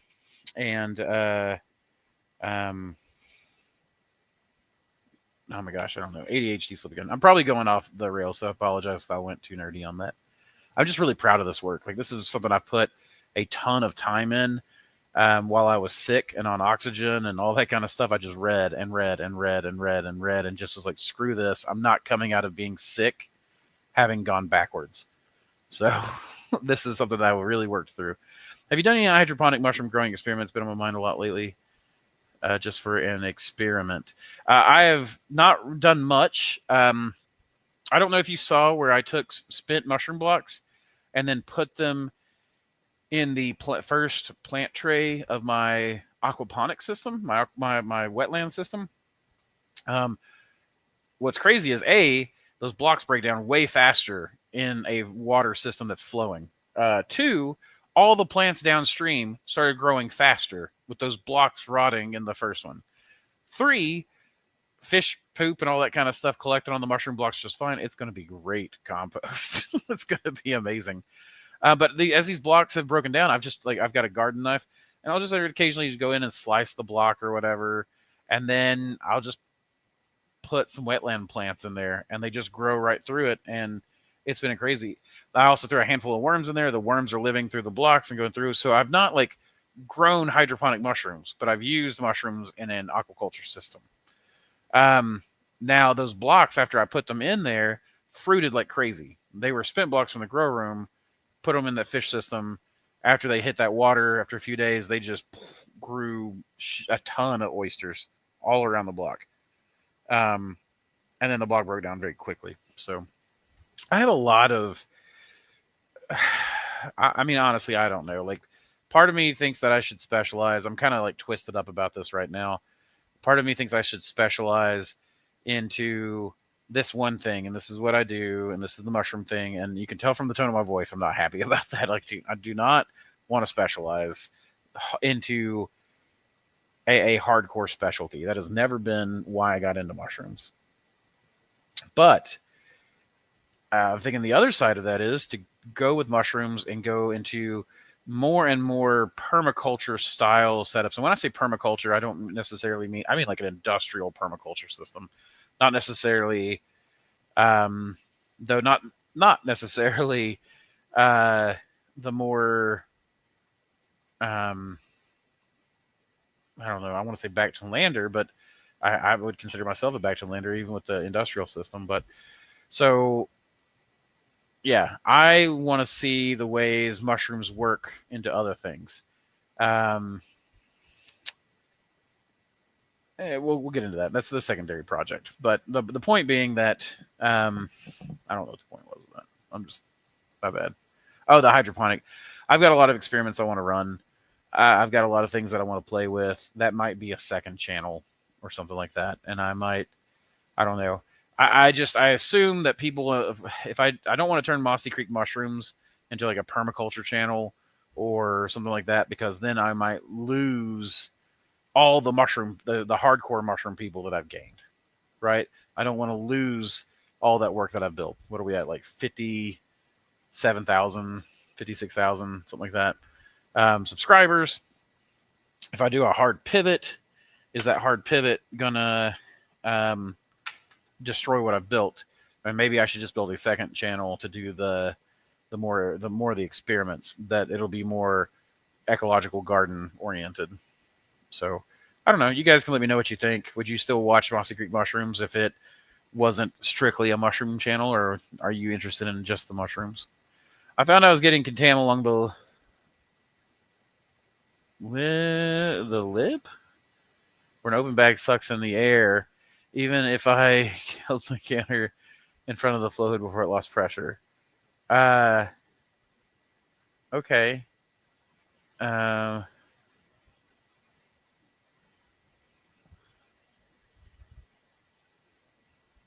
Yeah, yeah. Okay, that's yeah. So what I would do is just you need to work on your fold.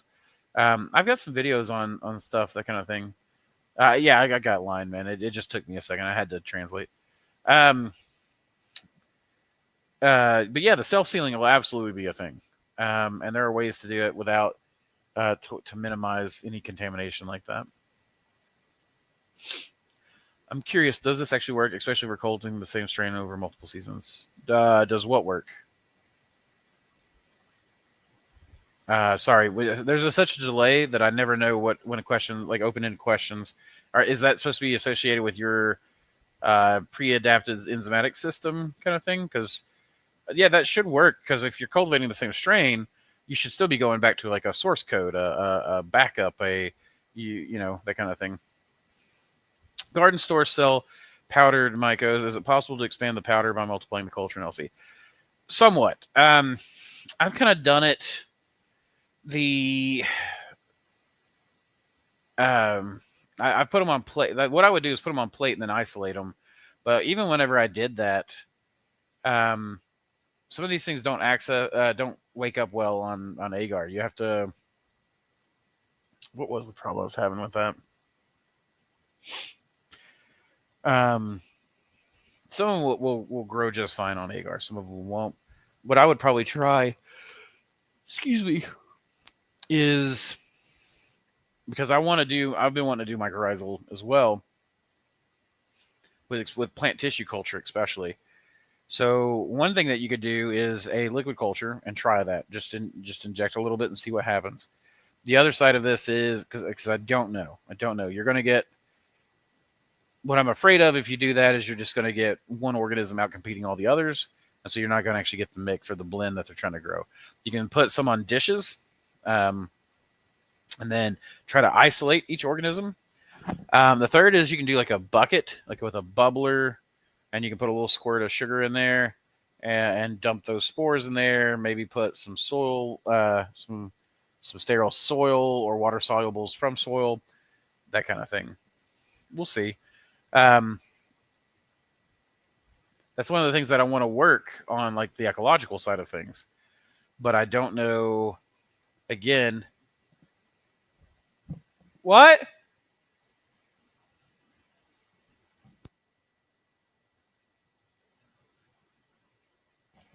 Okay, I thought I heard yelling, and of course, hot Agar and an autoclave and a wife back there. I don't want to leave them hanging, but it's Samantha and my daughter talking to each other loudly. Anyways, this is one of the things that I want to do as like an ecological thing, but I'm sitting there going, okay, well, I don't want to tank my channel by doing something that 5% of. This is one of those things where do I do what I want to do, what I'm interested in, and just be damned the consequences, or do I actually try to keep the living that I'm barely making? So, but I want to try this, and I want to try a bunch of different methods, and I want to bring the plant tissue culture into it, and I want to combine them both. I would love to do like go out to the woods, find chanterelles, clone chanterelles, find the tree that the chanterelles are growing from, clone said tree, take those organisms, grow them sterilely in the lab, bring them back together, mass produce that plant as a chanterelle containing nut tree, fruit tree, whatever. But like, I would like to play with some of that. And again, it's one of those things that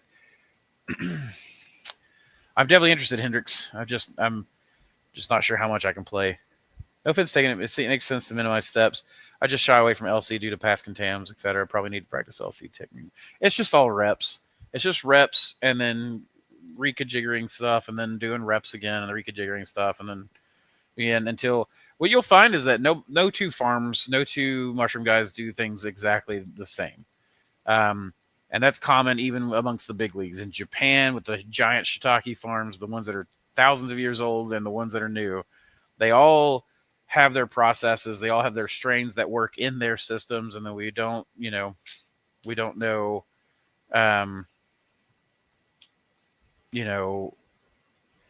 not every strain will work in every system.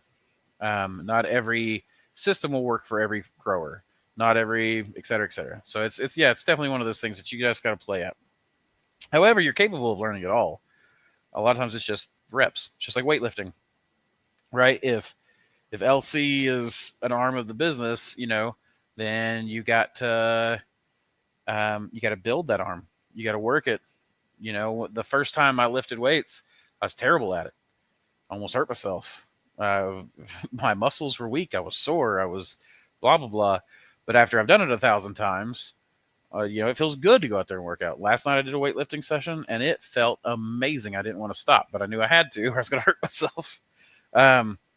So you've got stuff like that. That's the way mushroom growing is it's all reps. It's just familiarity with the processes over time, as many times as possible. Hey, Steven.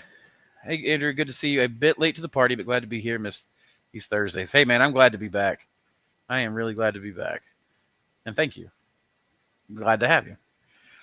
Newer says, could you please briefly explain the new strain King Blue improved? Exactly was it improved? So it was a genetic drift. I didn't really improve anything. It was actually called King Blue Imposter.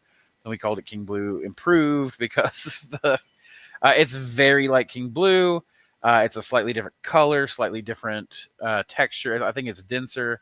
That's what the improved part is it's like the King Blue, but not as soft. The mushrooms are a little smaller, but they weigh the same, if not more. But it was actually from a liquid culture to bulk experiment we did where we ended up having a fair amount of genetic drift that obviously changed the mushroom. So I'll be on board with a second channel. Big enthusiast of biochar, vermiculture, etc. techniques. Happy to have a chat on those if you ever want to just kick ideas around to go deep on soil health. That's the biggest thing. I mean, I did a video on mushroom farms as soil generators, and that is, to me, that is the real. The mushrooms are the secondary benefit. They're usually our cash crop, but my gosh, they are the secondary benefit of everything that comes from the farms. I absolutely want to do vermiculture and biochar. I do those things. I have a IBC tote full of kitchen scraps, garden scraps, spent mushroom blocks, contaminated mushroom blocks. Every liquid culture that goes bad gets poured in there. And my black soldier fly larvae, it's an IBC tote, so it's hundreds of gallons. The top layer is just seething. They love watermelon rinds and pizza boxes. I didn't think they'd like cardboard pizza boxes, but they love cardboard pizza boxes. So I'm doing a second channel. I am definitely doing a second channel. It was just about whether to do a second channel and so I'm going to keep this up. I'm going to keep the shorts going, and I'm going to build that second channel. And thankfully, AI makes it easier for me to do the shorts because I can take these videos and go much more like do the short form content with it. Carbon capture or regenerative methods, always keen to exchange thoughts, whether it's about small scale setups or broader sustainable strategies. Hey, man, absolutely. Feel free to email me. We can kick some stuff around. I'd love to. Probably dumb question, but I'm using the no pour Agar tech and was wondering if I have to re-sterilize the dishes after cleaning them with soap and water before using them again. So if you're doing the no pour, that means that you're putting everything in the container, closing it up and sterilizing it, right? Then no, you don't need it. It wasn't sterile when you first made it. It's just sterile after you add everything and cook it. So if you cleaned it with soap and water, you'll just dry it, add your ingredients, close it up, cook it again to sterilize it. Then it needs to be sterile. But yeah, that's not a dumb question. Man, that just sounds like a beginner question. It's not a dumb question. And we all start somewhere.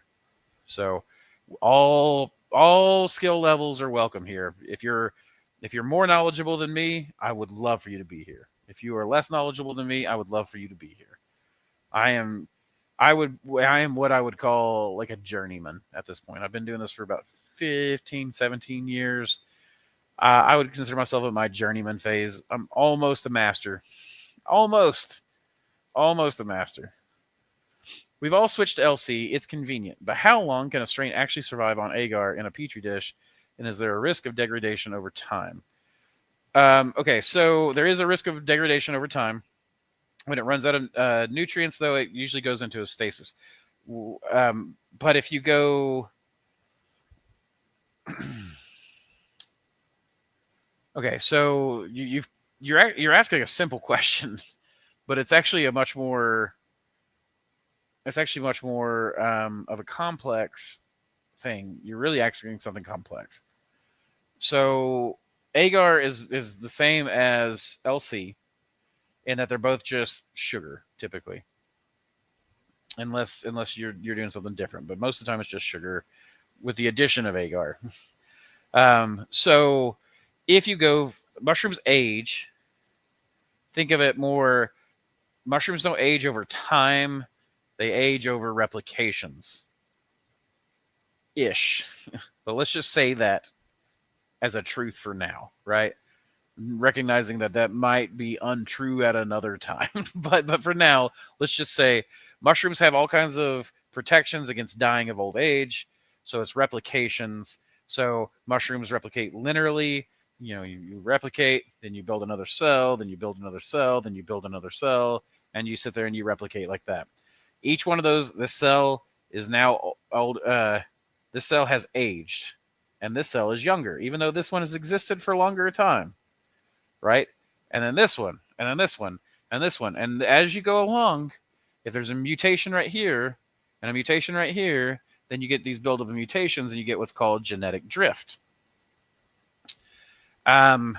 Same thing for senescence. Senescence being old age. Again, mushrooms don't really do old age, but they do the replications. So as they do the replications, this is why Paul Stamets tracks dish transfers, right? That's what he's trying to accomplish. The problem is that a 60 mil dish transfer is very different than a 100 mil dish transfer, and where you select on that dish is going to matter minorly, et cetera, et cetera, et cetera. So that said, mushrooms fed nothing but sugar will develop mushroom diabetes. It's also known as enzyme blindness. So if you're asking about how long can a bit of mycelium survive on agar, well, it'll exhaust this as long as it doesn't contaminate, dry out, etc. It could be a very long time if it goes into stasis. Hello.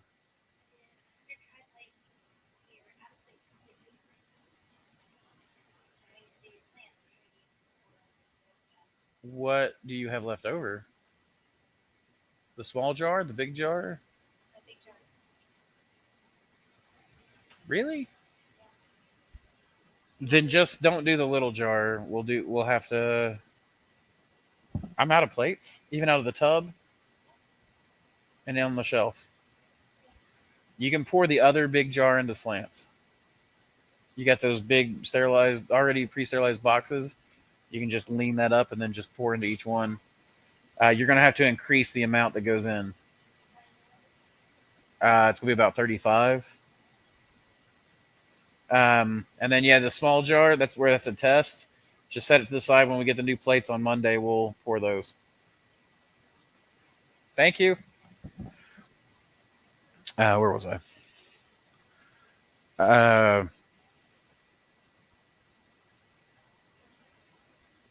Okay, the enzyme blindness, so the dish is survive. That's why Castellini storage works. Castellini is literally you just take mycelium and you put it in a non-nutritive water. They usually tell you to use RO or distilled. City water works just fine typically. Your mineral, it depends on your mineral count. What you really want to avoid is not chlorine itself, because the chlorine cooks off. Nah, I'm not going to do it because I don't remember the exact. I want to say chloramates, but that doesn't sound right at all. Chlorates. No. Something's coming. It's coming eventually. But anyways, the point being, Castellini method would not work to store. So what you want to do is have a slant or a Castellini slant, something where the mushroom has you typically with our centrifuge, our culture slants, you have a deep well of nutrients, and then you, as it grows clean, you're like, okay, cool. You put it in the fridge. The mycelium slowly eats away at that. And as it eats away at that, eventually it'll hit the point where it's got nothing left, and it'll go into a stasis-like point where every now and then, when it has to do a metabolic process, it will do it, and it will catabolize a piece of its own tissue to create new tissue, and it'll do that very, very slowly. If you're doing that in the water, it'll the same thing, right? Sterile water, no nutrients. The mycelium will slowly very slowly catabolize itself over time, but it's very slow. Chloramine. Thank you, Butters. So certain city waters use chloramines, which don't cook out of the water like chlorine does. So, anyways, that's really the risk of degradation is contamination, genetic drift. You don't want to just feed it sugar, sugar, sugar, sugar, sugar, sugar. And if it's going to be fed sugar, sugar, sugar, sugar, sugar, sugar, you want to use the youngest, hence the oldest piece of tissue that you have. And a slant can last you a very, very long time. Right now, I'm doing freezer tests with slants, so we'll see how that goes. I've got, of course, tropical varieties probably won't be able to do that way, but without a cryogenic storage, can we freeze blue oyster? I know I've frozen blue oyster spawn, and I did it for 1.5 years, and the blue oyster spawn survived just fine. And this is unfortunately going to be a very slow process of testing strain by strain, species by species, to see who can survive freezing and who can't. One of my questions about the spawn is that, if tissue freezes too quickly, then the water inside of the cell will expand as it freezes and burst the cells and kill it. So that sucks. But in spawn, is it insulated enough that the mycelium has time to express water, do whatever it needs to do to not die? I don't think that's the case in the case of blue oysters, because I've literally seen blue oysters growing outside, grow halfway, freeze solid overnight, the next morning thaw out, and then just keep growing like nothing ever happened. So I think blue oysters are just capable of being frozen. We'll see what other oysters can and can't do. I doubt pink oyster will survive freezing, even though people say you can't refrigerate pinks, and you absolutely can. I actually found that out when I went up to Josiah's up at ET Fungi. He had a pink oyster spawn in a refrigerator, and I was like, really? And he's like, yeah, I think it works just fine. So I've kept pink oyster spawn in the fridge since then. My mom just sent me pictures of mushrooms and said, I know they're just LBMs, but they always make me think of you. LBM being the little boring mushroom, little brown mushrooms, something like that. Though those look like big brown mushrooms, not the little ones, but it's always good to be thought of. Anyways, that's the whole like aging process, enzyme blindness thing. Think of it like this, okay? Think of this as in terms of computers. Your genetics, right, are a code. It's the code of the universe, right? It's the genes are a sacred thing. But think of it like programming a computer. You have a source code, right, and you back it up, and then you put that somewhere, and then you have your program toddling along, just doing its thing, blah blah blah, and bit rot becomes a thing, right? Yeah, you've got bit rot, like things start kind of malfunctioning on the periphery. It's whatever, it's fine. Just keeps working until eventually something cataclysmic happens. What's cool is you can wipe the system, which would be we would wipe our farm, and then bring out the source code and restart that.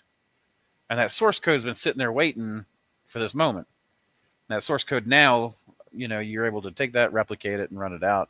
And that's how you keep things from having genetic drift. That's one of the reasons why I like some of these places that are selling syringes for like $9.50. I'm sorry, but you're not taking care of your strains at $9.50.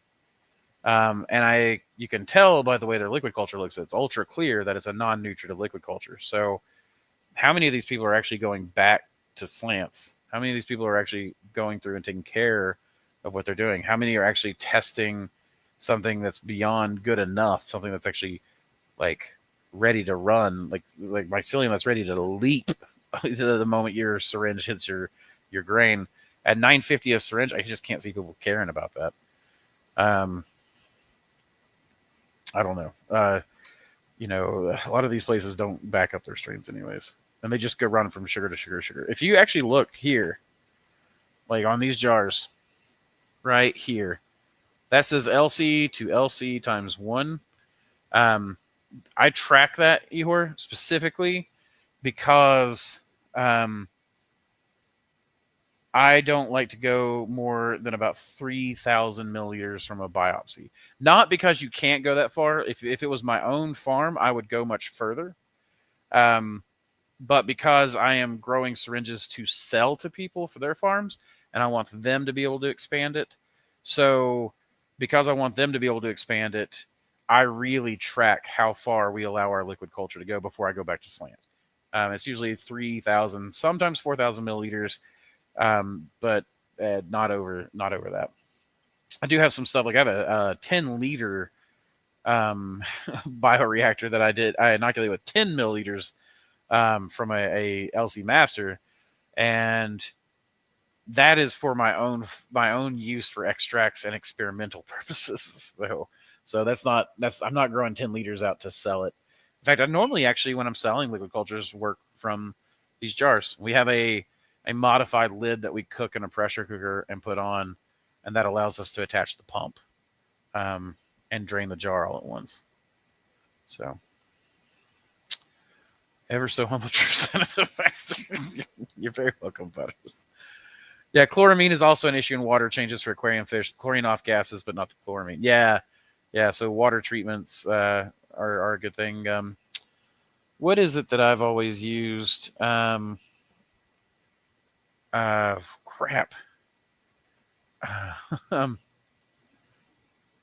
Aqua.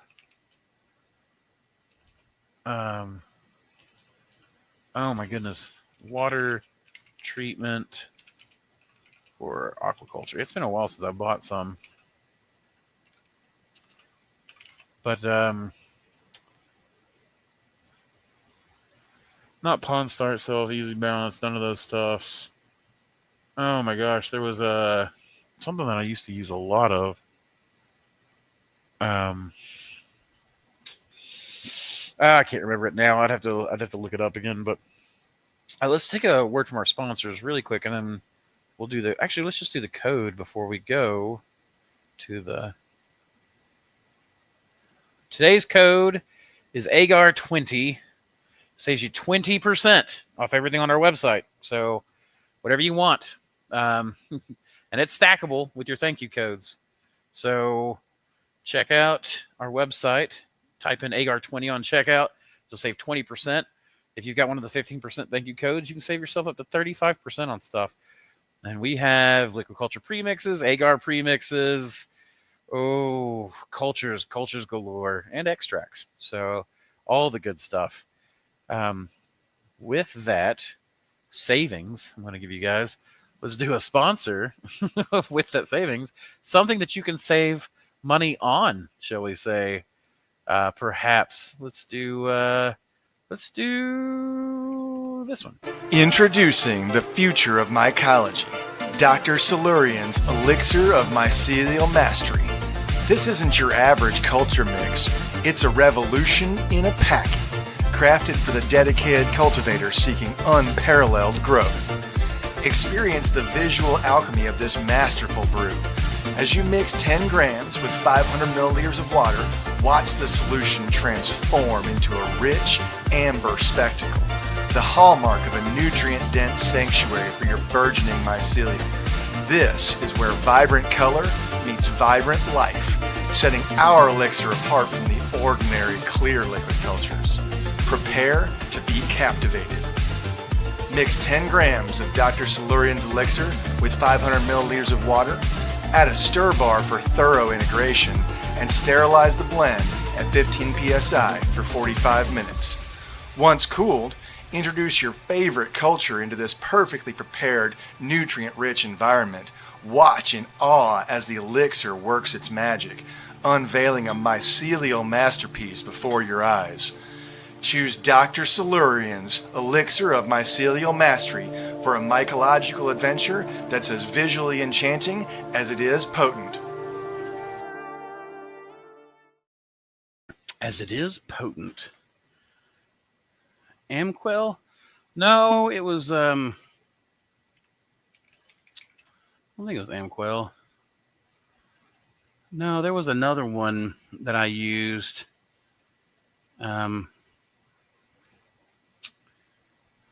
That had gosh, I had a ton of aloe in it.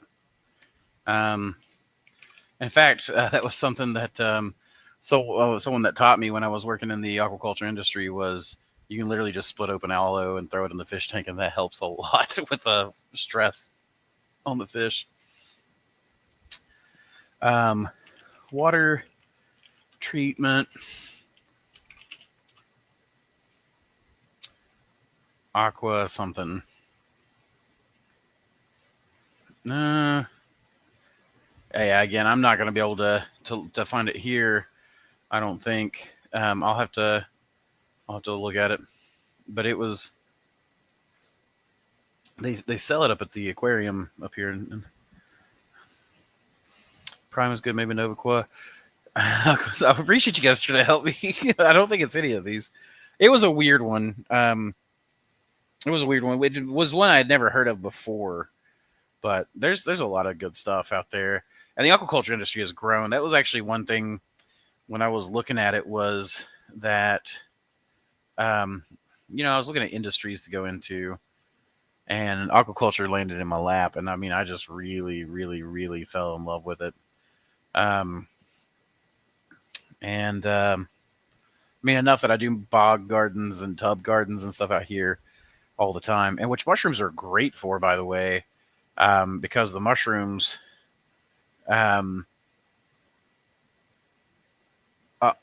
swamp plants have evolved to live in water with high amounts of organic matter, and mushroom substrate thrown right I just throw it right in the tubs, and it just rots down slowly, and the plants go crazy for it. And it's super easy. This will turn into a guessing game stream. Hey, Aquas, is there one called Aqua? No, it wouldn't be Aqua Safe. Aqua Safe is like the common stuff you buy at Walmart. That's not what I'm looking for. It's going to drive me crazy. It was Aqua something. I do remember that. But the problem is, in aquaculture, how many things are aqua whatever? Whatever. Like I said, we'll figure it out. The guy that I learned initially how to raise cichlids from died recently. And so I don't know what's happened to his farm up in Knoxville. I think he sold it to Lakeway Tilapia. They have a lot of stuff, but they used to sell some of the feeds and all that kind of stuff. But anyways, he was the one that taught me how to use that stuff and which stuff to use. And then when I went into the saltwater hatchery trade, this was my first 2 biology jobs. The saltwater guys just used RO. They just RO watered everything and then remineralized stuff. So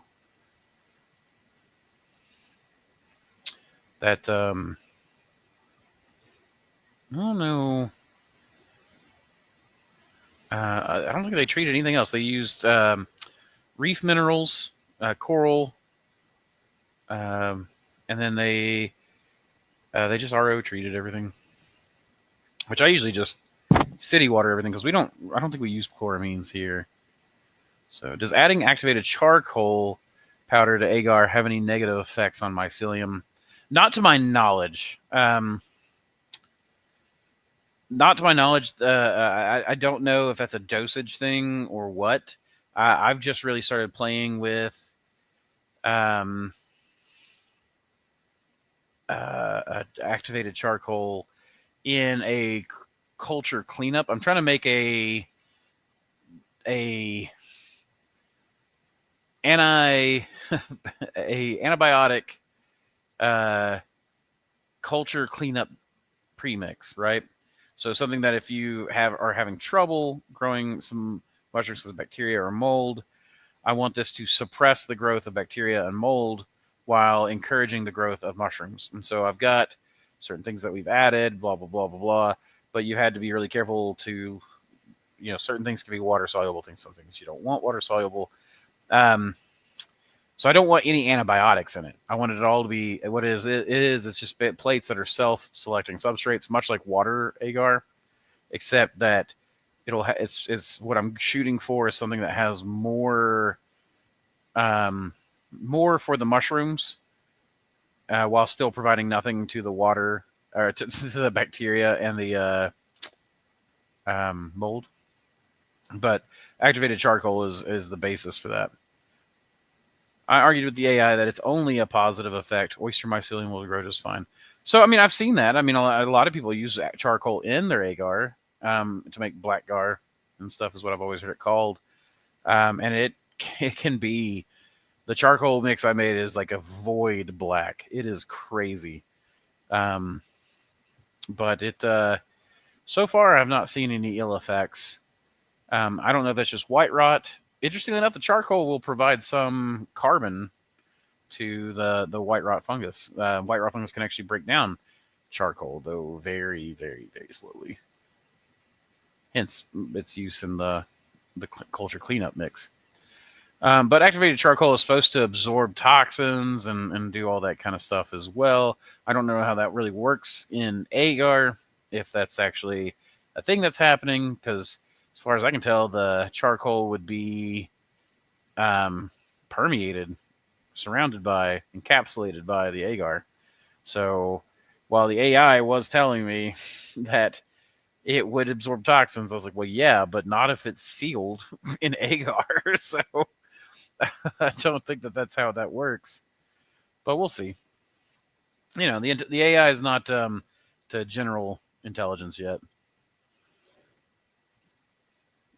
It's still highly assumptive, based on just based on the way it computes things. To be fair though, there's a lot of humans that are highly assumptive based on the way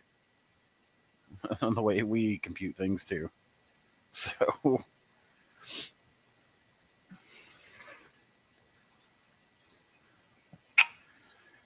but yeah, so I was talking to Steven, was it right? That was talking to me about the carbon. Yeah. So I've got a little setup, little kiln I made to make charcoal, and we'll have family fires, and I'll just make charcoal while we're having the family fire. And it works out really well. It's an old still, actually. It's just an old still. The bottom's burned out on it, so I just put it in the fire pit and then fill it full of wood and build a fire around it. And it's a still without the condenser. And again, we have it frozen. Hooray. This is fun. I don't know why my computer keeps freezing. And now it's not frozen. I don't know how much you guys missed there. I pretty much saw it immediately, the freezing. But I don't know how much you saw. Did you see me get it rage at the camera? Anyways, we have its little kiln, bottom's burned out of it, set it in the bottom, fill it full of wood, build a fire around it. It doesn't have the condenser on it because, of course, I don't really need that, though I've thought about collecting that because occasionally I will get some wood gases and stuff that could be very interesting to keep. Some wood oil-like stuff, maybe even some wood alcohols, but anyways, I would like to build one of the kilns. So, the wood has enough energy in it to carbonize itself. So one of the things I've seen people do is build these kilns that are recircular. So like you build your fire underneath the thing, it's full of wood, and then it has a pipe system that comes down, back, and around and underneath it. And it burns. And as it burns, eventually the wood gases coming off of it will ignite. And then it will literally heat itself and just pyrolyze itself based off the wood gases that are burning. So I would love to do that kind of stuff. But I took mushroom blocks, and I've run through and carbonized them, pyrolyzed them. and it's so cool. The spent mushroom substrate as charcoal is so porous and so fine. The trick is to ensure proper pyrolysis, balancing out that gas production versus it being burn off.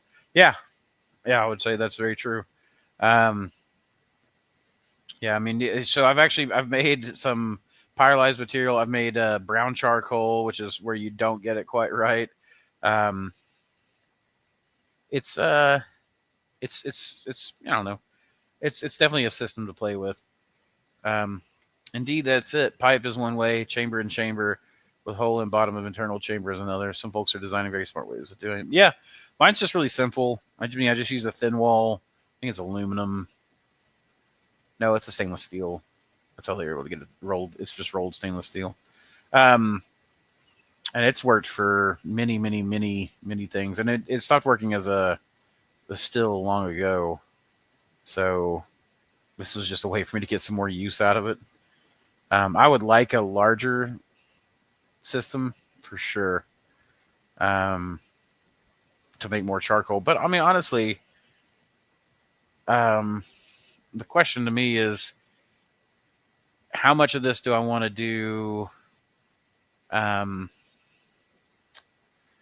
where I have to do every input myself, or should I just go buy lump charcoal in mass and then activate it myself? You know, mix it with the soil stuff to build the terra preta. I think that, you know, you can use vermicomposting, mushroom growing, charcoal making, whatever, to make this a very biologically active excuse me, soil or soil additive. And I think that would work really, really well.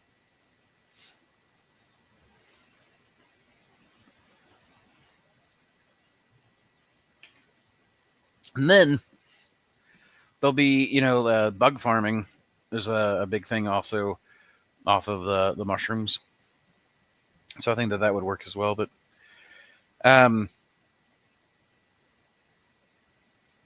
for right now, what I'm trying to do is get as many different things where the skill set that I already have can be applied in multiple ways. So the plant tissue culture, I mean, the agar, all I got to do is make plant agar. I can make, agar for the mushrooms. We can do it for yeast culture, koji culture, all kinds of stuff. So, I mean, it's one of those things where, you know, you get started, and agar will be like, right now I'm taking agar. If any of it contaminates, I've got some plant containers that went a little moldy. Let us just get pulled and dumped right there in that IBC tote with the black soldier fly larva in it. And I'm not even like trying to actively breed the black soldier flies. They're just doing this on their own in there. And they love agar. They love that nutrient sugar-filled moldy agar. So, have you ever done an experiment where you re-sterilize contaminated agar and re-inoculated it with culture in order to train the strain to consume those leftover DNA fragments from competitors? You know, I haven't done that. It is something that I have thought of. It's not been something I've ever put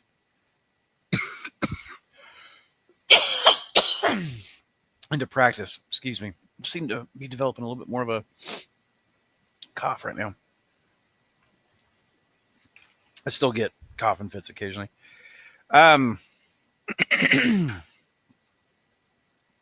Excuse me. One of the problems with contamination isn't the leftover bits of organism and all that stuff. It's actually the metabolites left behind. Many species of microorganisms produce metabolites to inhibit competitors. You could train, and that is an interesting one. That might be something I will do one day. We'll see. Is to purposely contaminate a culture and do it multiple times, and then pull the one that is. So you wouldn't want to contaminate it first thing, what you'd want to do is train it like what you're talking about against the metabolites. So you would grow a culture of a contaminant on a plate, re-sterilize that, then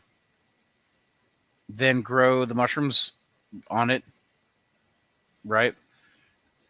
If they do whatever does the best, you don't even have, it doesn't even have to do well, just whatever does the best, you clone that, put it back to regular nutritive agar, let it grow out, do it again, back to nutritive agar, do it again, and just keep doing the strain training like that. You might come up with something that's practically immune to some of these metabolites. So I don't know if the DNA, to me, I think the DNA renders at 250 degrees, 15 pressure, 15 psi. So I think little bits of DNA, I don't know what they look like after they've been autoclaved. If a protein's denatured, does it even read as DNA anymore? Does it have DNA fragments? I'm not sure. Oh, it's not time efficient for sure, but from an enthusiast perspective, a vermicompost biochar aquaculture pipeline, definitely interesting. Pro level, storing the biochar heat for later use. Yeah, that would be cool. I can imagine having some water tanks nearby or something like that that would absorb energy. Throughout the day, you can burn and then allow those to just radiate the heat like they do in greenhouses that absorb the sunlight. One of my next things, it'll be for the other channel probably, though I might do a double feature, is the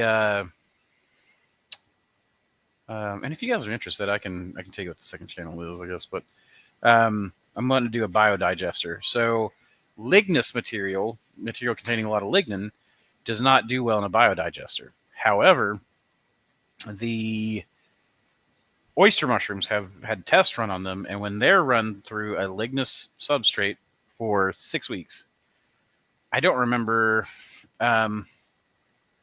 what is the lignin reduction of oyster mushrooms 6 weeks. It was something ridiculously high.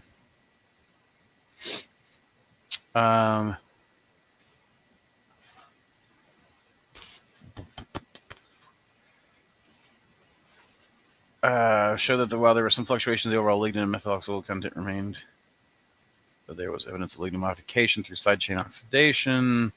One study showed that after 60 days, approximately 8.5 weeks, this is not the study I was looking for. However,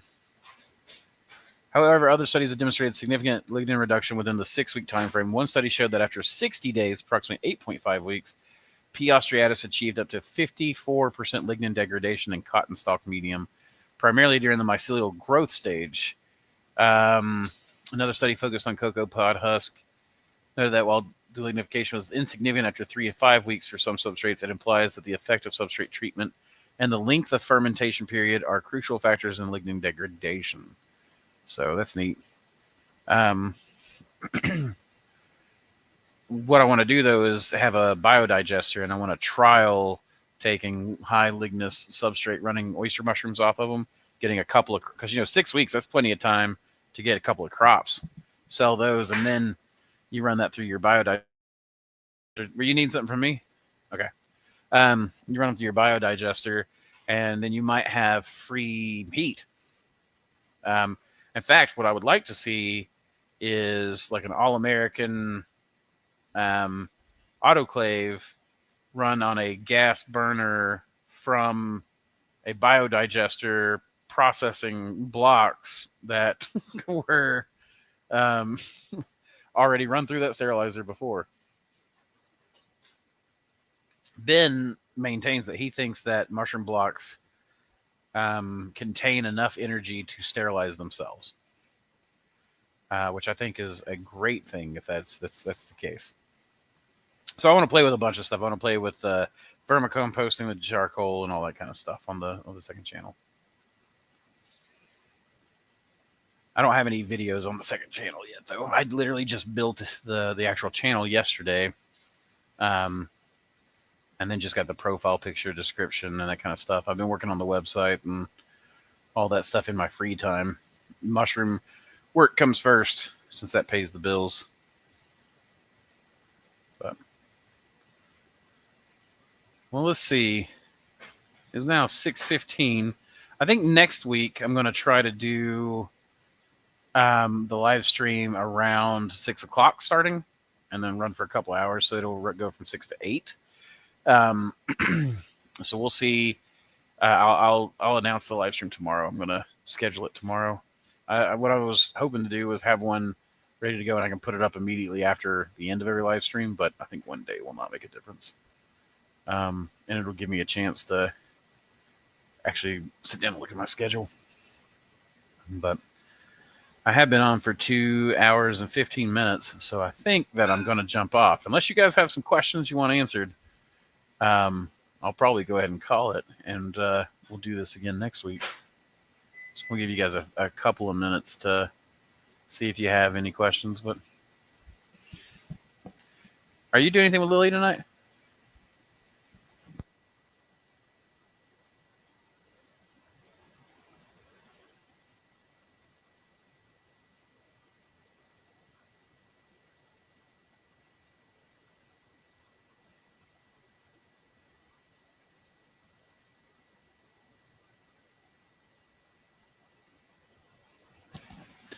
Alrighty.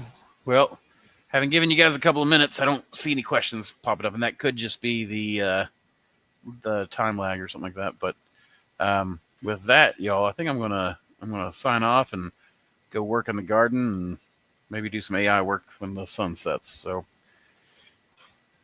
absolutely, you guys have a good rest of your day, and don't get into any trouble now. Keep spawning culture, y'all.